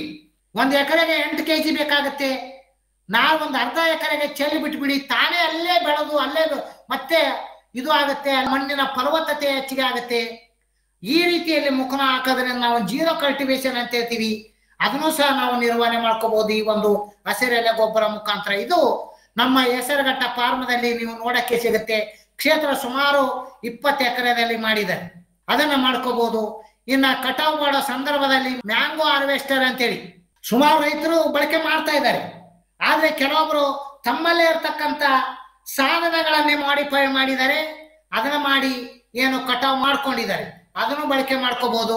ನಮ್ಮ ಭಾರತೀಯ ತೋಟಗಾರಿಕಾ ಸಂಶೋಧನಾ ಸಂಸ್ಥೆಯಿಂದ ಹೆಸರುಘಟ್ಟ ಫಾರ್ಮ್ ಇರ್ಬೋದು ಅಥವಾ ನಮ್ಮ GKVK ಬಿಡುಗಡೆ ಮಾಡಿರ್ತಕ್ಕಂಥ ಮಾವು ಕಟಾವು ಮಾಡುವಂತ ಸಾಧನ ಕೇವಲ 300 ರೂಪಾಯಿ ಅಷ್ಟೇ. 300-350 ರೂಪಾಯಿ ಒಂದ್ಸಾರಿ ತಗೊಂಡ್ಬನ್ನಿ, ಸುಮಾರು 5-10 ವರ್ಷ ತನೂ ಇಟ್ಕೋಬಹುದು ಅದನ್ನ. ಇದು ಪ್ರಮುಖವಾಗಿರ್ತಕ್ಕಂಥ ನಾವು ಕಾಯಿ ಬೀಳುವಂಥದ್ದು ನಾವು ತಡಿಬಹುದು, ಅಲ್ಲಿ ವೇಸ್ಟ್ ಆಗುವಂತ ತಡಿಬಹುದು. ಈ ರೀತಿಯಲ್ಲಿ ಫಾಸ್ಟ್ ಆಗಿ ಕಟಾವು ಮಾಡ್ಕೋದು. 1 ಗಂಟೆಗೆ 300-400 ಕಾಯಿಯನ್ನು ಮಾವು ಕಟಾವು ಮಾಡುವ ಸಾಧನ ಮುಖಾಂತರ ನಾವು ಕಟ್ ಮಾಡ್ಬೋದು, ಫಾಸ್ಟ್ ಆಗಿ ಕಟ್ ಮಾಡ್ಬೋದು. ಮತ್ತೆ ವೇಸ್ಟ್ ಆಗೋದು ಕೆಳಗಡೆ ಬೀಳೋದು ನಮಗೆ ಕಡಿಮೆ ಮಾಡ್ಕೋಬಹುದು. ನಾವು ಹಸಿಕಾಯಿ ಇದ್ದಾಗ ಸುಮಾರು ಜನ ರೈತರು ಕಟ್ ಮಾಡ್ತಾರೆ, ಸುಮಾರು 10-20% ಭಾಗ ಕೆಳಗಡೆ ಬಿದ್ದ್ಬಿಡ್ತಾವ ಕಾಯಿಗಳು. ನಾವು ಕೆಳಗಡೆ ಬಿದ್ದಾಗ ಆ ಒಂದು ಕಾಯಿಗಳು ಆ ಸಮಯದಲ್ಲಿ ನಮ್ಗೆ ಗೊತ್ತಾಗೋದಿಲ್ಲ. ಅದು ಹಣ್ಣಾದಾಗ ನೋಡಿದಾಗ ಆ ಒಂದು ಎಲ್ಲಿ ಬಿದ್ದಿರ್ತಕ್ಕಂಥ ಪೆಟ್ಟಾಗಿರ್ತಕ್ಕಂಥ ಭಾಗ ಎಲ್ಲ ಕೊಳತು ಇರುತ್ತೆ. ಈ ರೀತಿಯಲ್ಲಿ ನಮಗೆ 20% ವೇಸ್ಟ್ ಆಗ್ತಾ ಇರುತ್ತೆ ಕೆಳಗಡೆ ಬಿದ್ದು. ಅದಕ್ಕೆ ದಯಮಾಡಿ ಮಾವು ಕಟಾವು ಮಾಡುವಂತ ಸಾಧನಗಳನ್ನು ಬಳಕೆ ಮಾಡಿ, ಏನು ಕಾಸ್ಟ್ ಜಾಸ್ತಿ ಆಗೋದಿಲ್ಲ, ಬಳಕೆ ಮಾಡಿ ಅದನ್ನ ನಾವು ವೇಸ್ಟ್ ಆಗೋದು ತಡೀರಿ. ಈ ರೀತಿಯಲ್ಲಿ ಕಟಾವು ಮಾಡ್ಕೋಬಹುದು. ಅಥವಾ ದೊಡ್ಡ ಮರ ಆಗಿದ್ರೆ ಟ್ರ್ಯಾಕ್ಟರ್ ಮುಖಾಂತರ ಕಟಾವು ಮಾಡ್ಕೋಬಹುದು. ಇವು ಸಿಗ್ತವೆ, ಎಲ್ಲ ಕಡೆನೂ ಸಿಗ್ತವೆ, ತರಿಸ್ಕೋಬಹುದು. ಇನ್ನು ಹಣ್ಣು ಮಾಗುವಂಥದ್ದು ಸುಮಾರು ಕಡೆ ನಾವು ಮಂಡಿಯಲ್ಲಿ ತರ್ತಾ ಇರ್ತಕ್ಕಂಥ ಹಣ್ಣು, ಟೌನಲ್ಲಿ ರೈತರು ಮತ್ತು ಗ್ರಾಮೀಣ ಇರ್ತಕ್ಕಂಥ ರೈತರೇ ಸಹ ಹಣ್ಣುಗಳನ್ನು ತಗೊಂಡು ಬರ್ತಾರೆ. ಅಲ್ಲಿ ಸುಮಾರು ಕಡೆ ಮಂಡಿಯಲ್ಲಿ ಏನ್ ಮಾಡ್ತಾರೆ, ಮಾರುಕಟ್ಟೆಯಲ್ಲಿ ಕ್ಯಾಲ್ಸಿಯಂ ಕಾರ್ಬೈಡ್, ನಮಗೆ ಅದು ಕರ್ನಾಟಕದಲ್ಲಿ ಭಾರತದಾದ್ಯಂತ ಆ ಒಂದು ಕೆಮಿಕಲ್ ಹಣ್ಣು ಆಗುವಂತ ಕೆಮಿಕಲ್ ಅದು ಬ್ಯಾನ್ ಮಾಡಿಬಿಟ್ಟಿದ್ದಾರೆ. ಅದಕ್ಕೆ ಕ್ಯಾನ್ಸರ್ ತುತ್ತಾಗುವಂತ ಅಂಶ ಅಲ್ಲಿ ಇರ್ತಕ್ಕಂಥದ್ದು. ಆದ್ರೆ ಇವತ್ತೂ ಸಹ ಸುಮಾರು ಕಡೆ ಬಳಕೆ ಮಾಡ್ತಾ ಇದ್ದಾರೆ. ದಯಮಾಡಿ ನಾವು ಮನೆಯಲ್ಲೇ ಏನು ರೈಪನಿಂಗ್ ಅಂತ ಹೇಳ್ತೀವಿ, ಹಣ್ಣು ಮಾಗುವಂತ ವಿಧಾನಗಳನ್ನು ಅಳವಡಿಕೆ ಮಾಡುವಂತ ತಂತ್ರಜ್ಞಾನಗಳನ್ನು ಅಳವಡಿಕೆ ಮಾಡ್ಕೊಳ್ಳಿ. ಏನು ನಮಗೆ ಕ್ರೇಟ್ಗಳು ಇರ್ತವೆ, ಸುಮಾರು ಕ್ರೇಟ್ಗಳು ತಗೊಳ್ಳಿ, ಕೆಳಗಡೆ ಇರ್ತಕ್ಕಂಥ ಒಂದು ಕ್ರೇಟ್ ಖಾಲಿ ಇಟ್ಕೊಳ್ಳಿ. ಅಲ್ಲಿರ್ತಕ್ಕಂಥ ಇಥಿಲೀನ್ ಅದನ್ನ ಬಳಕೆ ಮಾಡಿ, ಅಥವಾ ನಮ್ಗೆ ಅದನ್ನ ಬಳಕೆ ಮಾಡಿ ಅಲ್ಲಿರ್ತಕ್ಕಂಥ ಅದನ್ನ ಟ್ರೀಟ್ಮೆಂಟ್ ಮಾಡಿ ನೈಸರ್ಗಿಕವಾಗಿ ಹಣ್ಣು ಮಾಡಬಹುದು. ಅದನ್ನ ಪ್ಯಾಕಿಂಗ್ ಮಾಡ್ಕೋಬೇಕಾಗುತ್ತೆ. 48 ಗಂಟೆಗಳ ನಂತರ ಹಣ್ಣಾಗುತ್ತೆ, ಅದನ್ನ ಮಾಡ್ಬೋದು. ಇಲ್ಲ ಸರ್, ನಾನು ಮನೆ ಬಳಕೆಗೆ ಮನೆ ಮುಂದ್ಗಡೆ ಒಂದು ಗಿಡ ಇದೆ, ಅದನ್ನ ಮಾಡ್ತೀನಿ, ಅದನ್ನ ನೈಸರ್ಗಿಕವಾಗಿ ಒಂದು ಮಂಕ್ರಿಯಲ್ಲಿ ಆ ಒಂದು 10 kg ಹಣ್ಣದ ಜೊತೆಗೆ ಹಣ್ಣಾಗಿರ್ತಕ್ಕಂಥ 2 ಹಣ್ಣು 10 kg ಹಣ್ಣು ಆಗದಂತ ಹಣ್ಣಿನ ಮಂಕ್ರಿಯಲ್ಲಿ ಇಟ್ಬಿಡಿ. ಆ ಹಣ್ಣಾಗಿರ್ತಕ್ಕಂಥ 2 ಹಣ್ಣು ಇಥಿಲೀನ್ ಬಿಡುಗಡೆ ಮಾಡುತ್ತೆ. ಫುಲ್ ಪ್ಯಾಕ್ ಮಾಡ್ಕೊಳ್ಳಿ. ಆ ರೀತಿಯಲ್ಲಿ 2 ದಿವಸ ಇಟ್ಬಿಟ್ರೆ ಆಯ್ತು, 10 kg ಹಣ್ಣಾಗುತ್ತೆ. ನ್ಯಾಚುರಲ್ ಆಗಿ ಹಣ್ಣು ಮಾಡುವಂತ ವಿಧಾನ. ಇಲ್ಲ ಸರ್, ಹಳೆ ಪದ್ಧತಿ ರಾಗಿ ಹುಲ್ಲು ಅಥವಾ ಯಾವುದು ನಮಗೆ ಹುಲ್ಲಿನಲ್ಲಿ ಇಟ್ಟಾಗ ಅದನ್ನು ಸಹ ಈಟ್ ನಮಗೆ ಕ್ರಿಯೇಟ್ ಮಾಡಿ ಪ್ಯಾಕಿಂಗ್ ಮಾಡಿದಾಗ ಅಲ್ಲೇನೋ ಮಾಡ್ಬೋದು. ಅಥವಾ ಚಿಕ್ಕದಾಗಿ ಚೆಂಬರು ಹೊಗೆ ಆಡಿಸುವಂಗ ವ್ಯವಸ್ಥೆ ಮಾಡ್ತಾರೆ, ಊದಿನ ಕಡ್ಡಿ ಇಟ್ಬಿಡ್ತಾರೆ, ಅದನ್ನು ಸಹ ಮಾಡ್ಕೋಬಹುದು. ಈ ರೀತಿಯಲ್ಲಿ ನ್ಯಾಚುರಲ್ ಈಗ ಅತಿ ಬೇಗವಾಗಿ ಸಿಂಪರಣೆ ಮಾಡ್ಬೋದು, ಸ್ಪ್ರೇನು ಮಾಡ್ಬೋದು. ಈಗ ಬೇಗ ಹಣ್ಣಾಗುತ್ತೆ. ನೈಸರ್ಗಿಕ ಇತ್ತೀಚೆಗೆ ಎಲ್ಲಿರುತ್ತೆ, ತೊಟ್ಟಿನ ಭಾಗದಲ್ಲಿ ಇರ್ತಕ್ಕಂಥ ಮಾವು ಇರ್ಬೋದು, ಯಾವುದು ಪ್ರಮುಖವಾಗಿ ನಮಗೆ ಬಾಳೆ ಇರ್ಬೋದು, ದ್ರಾಕ್ಷಿ, ತೊಟ್ಟಿನ ಭಾಗದಲ್ಲಿ ಇಥಿಲೀನ್ ಇರುತ್ತೆ. ಆ ಇಥಿಲೀನ್ ಹಣ್ಣು ಆಗುವಂಗ ಮಾಡುವಂತ ವ್ಯವಸ್ಥೆ ಆಗತ್ತೆ. ಅದಕ್ಕೆ ನೈಸರ್ಗಿಕವಾಗಿ ಹಣ್ಣು ಮಾಡುವಂತ ವ್ಯವಸ್ಥೆ ಮಾಡ್ಕೊಳ್ಳಿ. ಹಣ್ಣು ನೊಣದ ಬಾಧೆ ಕೆಟ್ಟೋಗುತ್ತೆ ಸುಮಾರು ಹಣ್ಣುಗಳು. ಅದಕ್ಕೆ ನಾವು ಕಟಾವು ಮಾಡಿದ ನಂತರ ಉಗುರು ಬೆಚ್ಚ ನೀರಲ್ಲಿ ನಾವು ಮಾವಿನ ಕಾಯಿಗಳನ್ನು ಅದ್ದಬೇಕು. ಉಗುರು ಬೆಚ್ಚತಕ್ಕಂಥ ಕಟಾವು ಮಾಡಿದ ನಂತರ ಸ್ವಲ್ಪ 1 ಗಂಟೆ ಬಿಟ್ಟು ನಂತರ ಆ ಒಂದು ಉಗುರು ಬೆಚ್ಚಲ್ಲಿ ಎತ್ತಬೇಕು. ಎದ್ದಿದಾಗ ಅವಾಗ ಮಾಯನು ನಮಗೆ ಪ್ರಮುಖವಾಗಿ ಹಣ್ಣು ನಮಗೆ ಪ್ರಮುಖವಾಗಿ ಕೊಳೆಯುತ್ತೆ. ಹಣ್ಣು ನೊಣದ ಬಾಧೆಯಿಂದ ಕೊಳೆಯುತ್ತೆ. ಅದು ತಡೆಗಟ್ಟಬೇಕಾದ್ರೆ ನಮಗೆ ಹಾಟ್ ವಾಟರ್ ಟ್ರೀಟ್ಮೆಂಟ್ ಅಂತ ಹೇಳ್ತೀವಿ, ಅದನ್ನು ಮಾಡ್ಕೋಬಹುದು. ನಮಗೆ ಖಾಲಿ ಜಾಗ ಬಿಡಬದಲ್ಲ ಅಂತರ ಬೇಸಾಯ ಮಾಡ್ಕೊಳ್ಳಿ. ಅಂತರ ಬೆಳೆ ಪದ್ಧತಿಗಳನ್ನು ಏಕದಳ ಧಾನ್ಯ, ದ್ವಿದಳ ಧಾನ್ಯಗಳನ್ನು ಅಳವಡಿಕೆ ಮಾಡ್ಕೊಳ್ಳಿ. ಯಾಕಂದ್ರೆ ಫಸಲು ಸಾಮಾನ್ಯವಾಗಿ ನಮಗೆ ಮೇ, ಜೂನ್, ಜುಲೈದಲ್ಲಿ ಪೂರ್ತಿ ಕಟಾವು ಮುಗಿದೋಗುತ್ತೆ. ನಂತರ ಸುಮಾರು ರೈತರು ಏನ್ ಮಾಡ್ತಾರೆ, ಖಾಲಿ ಹಂಗೆ ಬಿಟ್ಬಿಡ್ತಾರೆ. ಅದು ಬಿಡ ಬದಲು ಒಂದು ಮಳೆ ಬರುತ್ತೆ, ಮಳೆ ಬಂದಾಗ ಉಳುಮೆ ಮಾಡಿ ಅಂತರ ಬೆಳೆ ಪದ್ಧತಿಗಳನ್ನು ಅಳವಡಿಕೆ ಮಾಡ್ಕೊಳ್ಳಿ. ತರಕಾರಿಗಳನ್ನು ಹಾಕೊಳ್ಳಿ, ಹೂವಿನ ಬೆಳೆಗಳನ್ನು ಹಾಕೊಳ್ಳಿ, ಏಕದಳ ಧಾನ್ಯಗಳನ್ನು ಹಾಕೊಳ್ಳಿ, ದ್ವಿದಳ ಧಾನ್ಯಗಳನ್ನು ಹಾಕೊಳ್ಳಿ. ಅಲ್ಲಿ ಹೆಚ್ಚುವರಿಯಾಗಿ ಆದಾಯ ಬರುವಂಥದ್ದು ಅಂತರ ಬೆಳೆ ಪದ್ಧತಿಗಳನ್ನು ಮಾಡ್ಕೊಳ್ಳಿ. ಇನ್ನ ನಾನು ಈಗಾಗಲೇ ಹೇಳಿದ್ದೀನಿ, ಬಾದಾಮಿ ಮತ್ತು ರಸಪುರಿ ಇತರೆ 1 ವರ್ಷ ಇಳುವರಿ ಹೆಚ್ಚಿಗೆ ಬರುತ್ತೆ, ಇನ್ನೊಂದು ವರ್ಷ ಇಳುವರಿ ಕಡಿಮೆ ಬರುತ್ತೆ. ಇದನ್ನ ನಾನು ಪ್ರತಿ ವರ್ಷ ಇಳುವರಿ ಬರಬೇಕಾದ್ರೆ ಏನ್ ಮಾಡ್ಬೇಕು ಸರ್? ಅದನ್ನ ಮಾಡ್ಬೇಕಾಗಿರ್ತಕ್ಕಂಥದ್ದು ಅದು ನೈಸರ್ಗಿಕವಾಗಿರ್ತಕ್ಕಂಥ ಪದ್ಧತಿ. ಅದಕ್ಕೆ ನಾವು ಒಂದು ಹಾರ್ಮೋನ್ ಅಂತಿದೆ, ಟ್ಯಾಕ್ಲೋಬ್ಯೂಟೋಜಲ್ ಅಂತ ಒಂದು ಹಾರ್ಮೋನ್. ಅದು ನಾವು 10 ವರ್ಷದ ಒಳಗಡೆ ಇರ್ತಕ್ಕಂಥ ಗಿಡಕ್ಕೆ 5 ml 10 ಲೀಟರ್ ನೀರಲ್ಲಿ ಹಾಕಿ ನಾವು ಸಾಮಾನ್ಯವಾಗಿ 100 ದಿವಸಗಳ ಹೂವು ಬರಕ್ಕಿಂತ 100 ದಿವಸ 3 ತಿಂಗಳ ಮುಂಚಿತವಾಗಿ ಬುಡಕ್ ಹಾಕ್ಬೇಕು. ಅಂದ್ರೆ ಸೆಪ್ಟೆಂಬರ್ ಇನ್ನೇನು ಹೂವು 3 ತಿಂಗಳಾದ್ಮೇಲೆ ಹೂವು ಬರ ಮುಂಚಿತವಾಗಿ 10 ವರ್ಷದ ಒಳಗಡೆ ಇರ್ತಕ್ಕಂಥ ಮಾವಿನ ಗಿಡಕ್ಕೆ 5 ml 10 ಲೀಟರ್ ನೀರಿಗೆ ಹಾಕಿ ಬುಡಕ್ ಹಾಕುವಂತ ವ್ಯವಸ್ಥೆ ಮಾಡಿದ್ದೆ ಆದ್ರೆ ನಿಮಗೆ ಪ್ರತಿ ವರ್ಷನೂ ಹೂವು ಆಗುತ್ತೆ, ಅವಾಗ ಇಳುವರಿ ಬರುತ್ತೆ.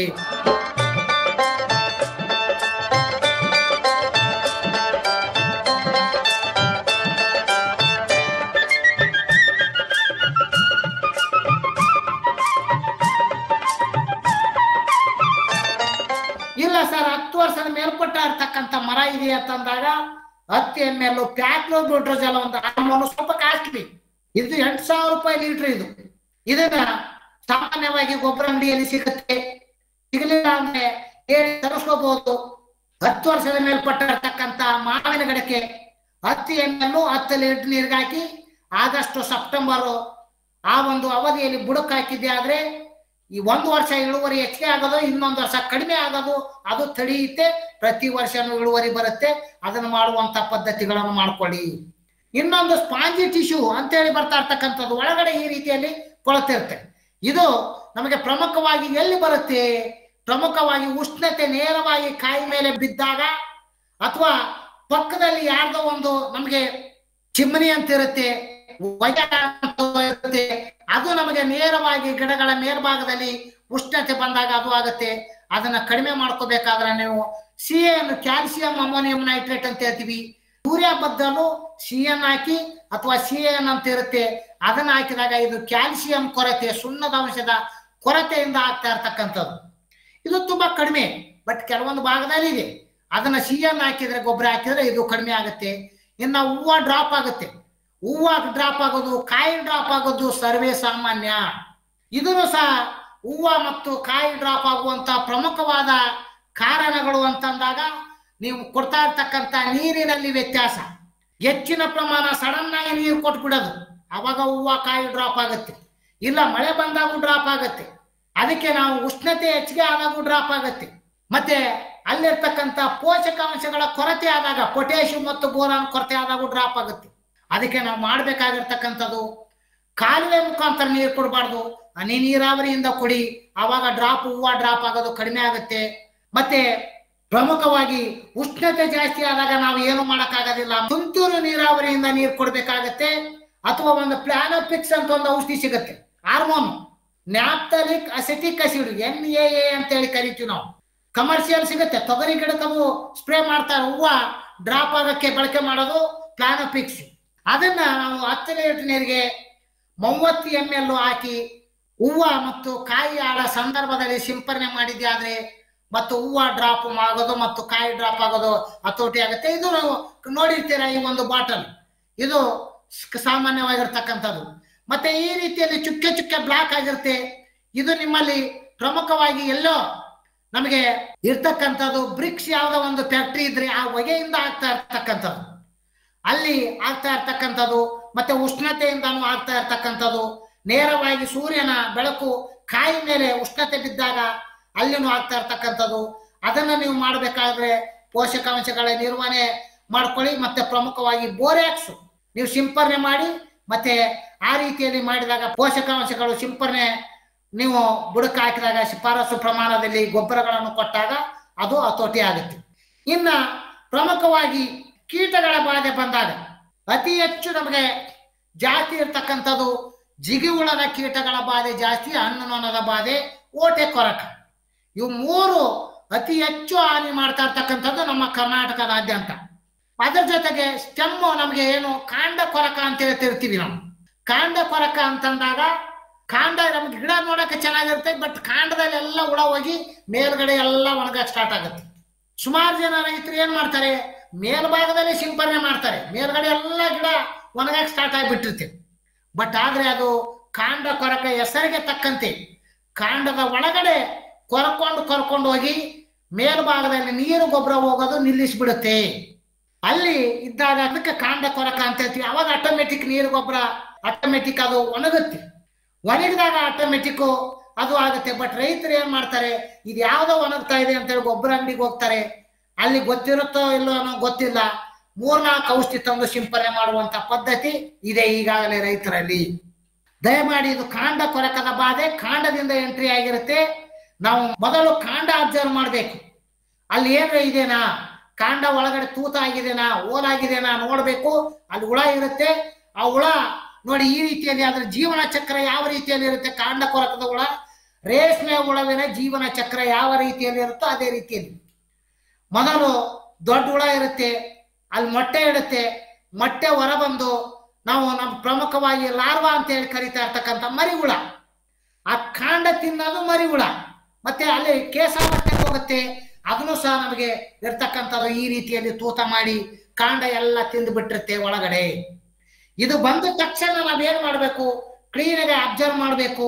ಅಲ್ಲಿ ಭಾಗದಲ್ಲಿ ಕ್ಲೀನ್ ಮಾಡಿದ ನಂತರ ನೀರಿನಿಂದ ನಂತರ ಇದು ಮಾಡಿದ ನಂತರ ಈಲರ್ ಕಮ್ ಭಾರತೀಯ ತೋಟಗಾರಿಕಾ ರೆಡಿಮೇಡ್ ಕೆಮಿಕಲ್ ಇಟ್ಬಿಟ್ಟಿದ್ದಾರೆ, ಈಲರ್ ಕಮ್ ಸೀಲರ್ ಅಂತೇಳಿ.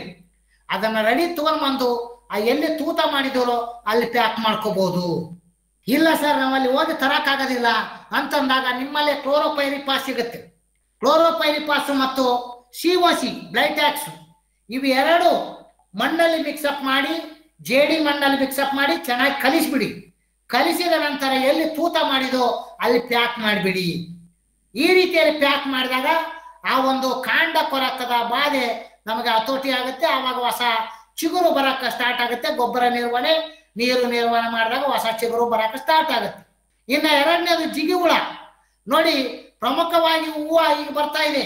ಹೂವು ಬಂದ ಜೊತೆಗೆ ಅಲ್ಲಿ ಜಿಗಿ ಜಿಗಿಯಾಗಿ ಅಂಟಂಟಾಗಿ ಕಾಣುತ್ತೆ. ಹೂವಿನ ಜೊತೆಗೆ ಅಂಟಂಟಾಗಿ ಕಾಣ್ತಾ ಇರ್ತಕ್ಕಂಥದ್ದು, ಅದು ಆಗ್ತಾ ಇರ್ತಕ್ಕಂಥದ್ದು ರೋಗ ಅಲ್ಲ. ನಮಗೆ ಕಣ್ಣಿಗೆ ಕಾಣೋದಿಲ್ಲ ಇದು ಜಿಗಿ ಹುಳ, ಆ ಜಿಗಿ ಜಿಗಿಯಾಗಿ ಕಾಣುತ್ತೆ. ಅದಕ್ಕೆ ದಯಮಾಡಿ ನೀವು ಜಿಗಿ ಹುಳಕ್ಕೆ ಹತೋಟಿ ಮಾಡಬೇಕಾದ್ರೆ ನಾವು ಪ್ರಮುಖವಾಗಿ ಇಮಿಡಾಕ್ಲೋಪಿಡ್, ಕಾನ್ಪಿಡಾರ್ ಅಂತ ಹೇಳ್ತೀವಿ, 0.3 ml ಅಂದ್ರೆ ನಾವು ಅರ್ಧ ml ಪ್ರತಿ ಲೀಟರ್ ನೀರಿಗೆ ಹಾಕಿ ಸಿಂಪರಣೆ ಮಾಡಿ. ಸಿಂಪರಣೆ ಮಾಡಿದಾಗ ಇದು ಒಂದು ರಸ ಇರುವ ಕೀಟ. ಇದು ನಾವು ಇಮಿಡಾಕ್ಲೋಪಿಡ್ ಸಿಂಪರಣೆ ಮಾಡಿದಾಗ ಹತೋಟಿ ಆಗುತ್ತೆ. ಇಲ್ಲ ಸರ್ ನಾವು ಸಾವಯವ ಪದ್ಧತಿಯಲ್ಲಿ ಮಾಡ್ತೀನಿ ಅಂದಾಗ ಬೇವಿನ ಎಣ್ಣೆ ಸಿಂಪರಣೆ ಮಾಡಿ. 5 ml ಪ್ರತಿ ಲೀಟರ್ ನೀರಿಗೆ ಹಾಕಿ ನೇರವಾಗಿ ಹೂವಿನ ಭಾಗದಲ್ಲಿ ಸಿಂಪರಣೆ ಮಾಡಿದ್ರೆ ಜಿಗಿ ಹುಳದ ಬಾಧೆ ಕಡಿಮೆ ಆಗುತ್ತೆ. ಅವಾಗ ಹೂವು ಉದುರೋದು ಕಡಿಮೆ ಆಗುತ್ತೆ. ನೆಕ್ಸ್ಟ್ ಇದು ಬರುತ್ತೆ, ನಾವು ವೆಬ್ಬರ್ ಅಂತ ಹೇಳ್ತೀವಿ, ಅಲ್ಲಿ ಗಲೀಜಾಗಿರುತ್ತೆ, ಇದನ್ನ ಕ್ಲೀನ್ ಮಾಡಿ ಬಿಟ್ಟಾಗ ಅದು ಸರಿ ಹೋಗುತ್ತೆ. ಇನ್ನು ಪ್ರಮುಖವಾಗಿ ಇನ್ನೊಂದು ಹಣ್ಣು ನೊಣದ ಬಾಧೆ. ಹಸಿ ಕಾಯಿ ಇದ್ದಾಗ ನಮ್ಗೆ ಡ್ಯಾಮೇಜ್ ಆಗೋದು ಹಣ್ಣು ನೊಣದ ಬಾಧೆ ಕಾಣೋದಿಲ್ಲ. ಇದು ನಾವು ಯಾವಾಗ ಹಣ್ಣು ಆಗುತ್ತೋ ಅವಾಗ ಅಲ್ಲಿ ನಾವು ತಿನ್ನಕ್ ಹೋದಾಗ ಅರ್ಧ ಭಾಗ ಕೊಳತೋಗಿರುತ್ತೆ. ಅದಕ್ಕೆ ಹಣ್ಣು ನೊಣದ ಬಾಧೆ ಈ ರೀತಿಯಾಗಿರುತ್ತೆ. ಈ ಹಣ್ಣು ನೊಣದ ಬಾಧೆ ಕಾಯಿಯ ಏನು ಚಿಕ್ಕ ನಿಂಬೆ ಹಣ್ಣಿನ ಗಾತ್ರದಲ್ಲಿ ಇದ್ದಾಗ ನಂತರ ಅವಧಿಯಲ್ಲಿ ಬಾಧೆ ಕಾಯಿ ಮೇಲ್ಭಾಗದಲ್ಲಿ ಕೂಡುತ್ತೆ, ಮೊಟ್ಟೆ ಇಡುತ್ತೆ, ಒಳಗಡೆ ಎಂಟ್ರಿ ಆಗುತ್ತೆ. ಅವಾಗ ಎಂಟ್ರಿ ಆದಾಗ ಹಣ್ಣಾದಾಗ ಹಸಿ ಕಾಯಿ ಇದ್ದಾಗ ಇದು ಗೊತ್ತಾಗೋದಿಲ್ಲ ನಮಗೆ.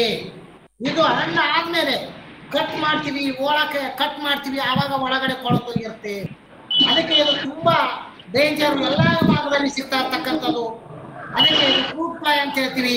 ಹಣ್ಣು ನೊಣದ ಬಾಧೆಗೆ ನಾವು ಟ್ರ್ಯಾಪ್ಸ್ ಬಳಕೆ ಮಾಡಿ, ಮೋಹಕ ಬಲೆಗಳು ಸಿಗ್ತವೆ.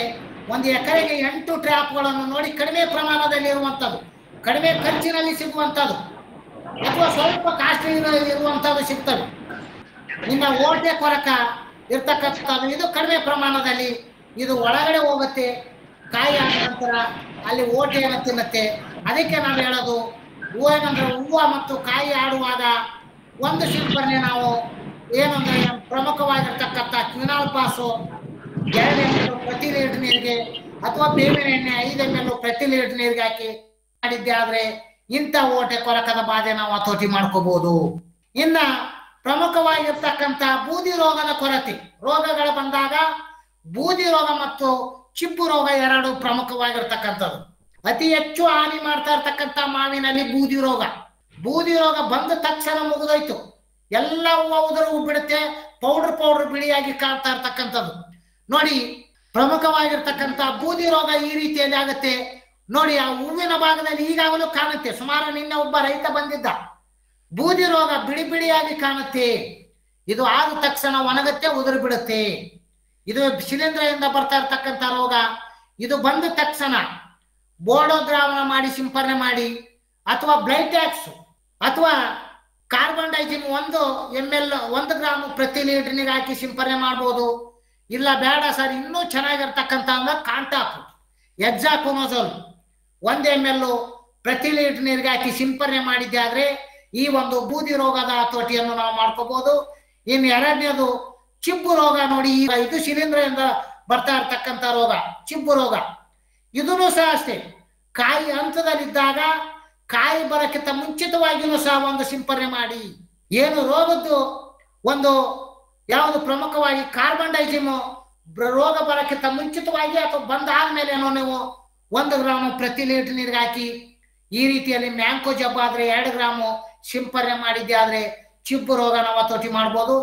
ಸಾವಯವ ಪದ್ಧತಿಯಲ್ಲಿ ಮಾಡ್ತೀನಿ ಅಂದ್ರೆ ನಮಗೆ ಟ್ರೈಕೋಡರ್ಮ ಅಂತ ಸಿಗತ್ತೆ, 5 ml ಹಾಕಿ ಕಾಯಿ ಮೇಲ್ಭಾಗದಲ್ಲಿ ಅಥವಾ ಬರಕ್ಕಿಂತ ಮುಂಚಿತವಾಗಿ ಆ ಲಿಕ್ವಿಡ್ ಟ್ರೈಕೋಡರ್ಮ ಸಿಗುತ್ತೆ, ಅದನ್ನು ಸಹ ನಾವು ನೇರವಾಗಿ ಸಿಂಪರಣೆ ಮಾಡಿ ಈ ರೀತಿಯಲ್ಲಿ ರೋಗಗಳನ್ನು ಹತೋಟಿ ಮಾಡ್ಬೋದು.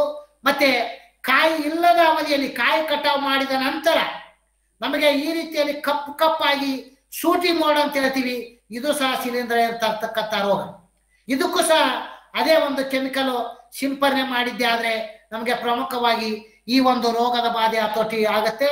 ನಮಗೆ ಒಟ್ಟು ಇಳುವರಿ ನಮಗೆ ಬೇಡಿಕೆ ಅನುಗುಣವಾಗಿ ನಮಗೆ ಪ್ರಮುಖವಾಗಿ ಇರ್ತಕ್ಕಂಥದ್ದು ಏನು 10 ವರ್ಷದ ಮೇಲ್ಪಟ್ಟ ಇರ್ತಕ್ಕಂಥ ಗಿಡಕ್ಕೆ ಕನಿಷ್ಠ ನಾವು 10 ಕ್ವಿಂಟಲ್ 15 ಕ್ವಿಂಟಲ್ ಇಳುವರಿ ಪ್ರತಿ ಹೆಕ್ಟರ್ ಪ್ರದೇಶಕ್ಕೆ ನಾವು ತಗೋಬಹುದು. ಇಷ್ಟು ಪ್ರಮುಖವಾಗಿರ್ತಕ್ಕಂಥ ಹೊಸ ತಂತ್ರಜ್ಞಾನಗಳು, ಹೊಸ ಏನಂದ್ರೆ ಇರ್ತಕ್ಕಂಥ ರೋಗಗಳು, ಹೊಸ ರೋಗ ಯಾವುದು ಬಂದಿಲ್ಲ, ಹೊಸ ಕೀಟಗಳು ಬಂದಿಲ್ಲ, ಇರೋ ರೋಗಗಳಲ್ಲಿ ನಿರ್ವಹಣೆ ಮಾಡ್ಬೇಕಾಗತಕ್ಕಂಥದ್ದು ಇಷ್ಟು ಇರ್ತಕ್ಕಂಥದ್ದು. ಇದು ಪ್ರಮುಖವಾಗಿರ್ತಕ್ಕಂಥ ಮಾವಿನ ಬೆಳೆಯ ಬೇಸಾಯ ಅಂದ್ರೆ ಪ್ರಮುಖವಾದ ಉತ್ಪಾದನಾ ತಾಂತ್ರಿಕತೆಗಳ ಬಗ್ಗೆ ಹೇಳಿದ್ದೀನಿ.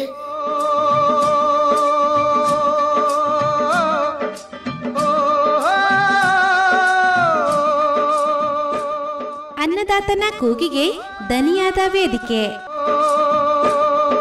ಪ್ರಗತಿಪರ ರೈತರೊಂದಿಗಿನ ಸಂದರ್ಶನ, ಸಾವಯವ ಕೃಷಿಗೆ ಉತ್ತೇಜನ, ಬಿತ್ತನೆ ಬೀಜ, ರಸಗೊಬ್ಬರ, ಮಿಶ್ರ ಬೆಳೆ, ವಾರ್ಷಿಕ ಬೆಳೆ, ನೀರಾವರಿ ಪದ್ಧತಿ, ಕೃಷಿ ಉಪಕರಣಗಳು, ಬೆಳೆ ರೋಗ ನಿಯಂತ್ರಣದ ಬಗ್ಗೆ ಮಾಹಿತಿ ನೀಡುವ ಹಾಗೂ ಕೃಷಿ, ರೇಷ್ಮೆ, ತೋಟಗಾರಿಕೆ ಇಲಾಖೆಯಿಂದ ಸಿಗುವ ವಿಶೇಷ ಸೇವಾ ಸೌಲಭ್ಯಗಳ ಕುರಿತ ವಿನೂತನ ಕಾರ್ಯಕ್ರಮ. ತಪ್ಪದೇ ಕೇಳಿ ಪ್ರತಿ ಸೋಮವಾರ ಬೆಳಿಗ್ಗೆ 8:45 ಹಾಗೂ ಬುಧವಾರ ಸಂಜೆ 6:50. ಮರೆಯದೆ ಕೇಳಿ ನಿಮ್ಮ ನೆಚ್ಚಿನ ಸಮುದಾಯ ಬಾನುಲಿ ಕೇಂದ್ರದಿಂದ.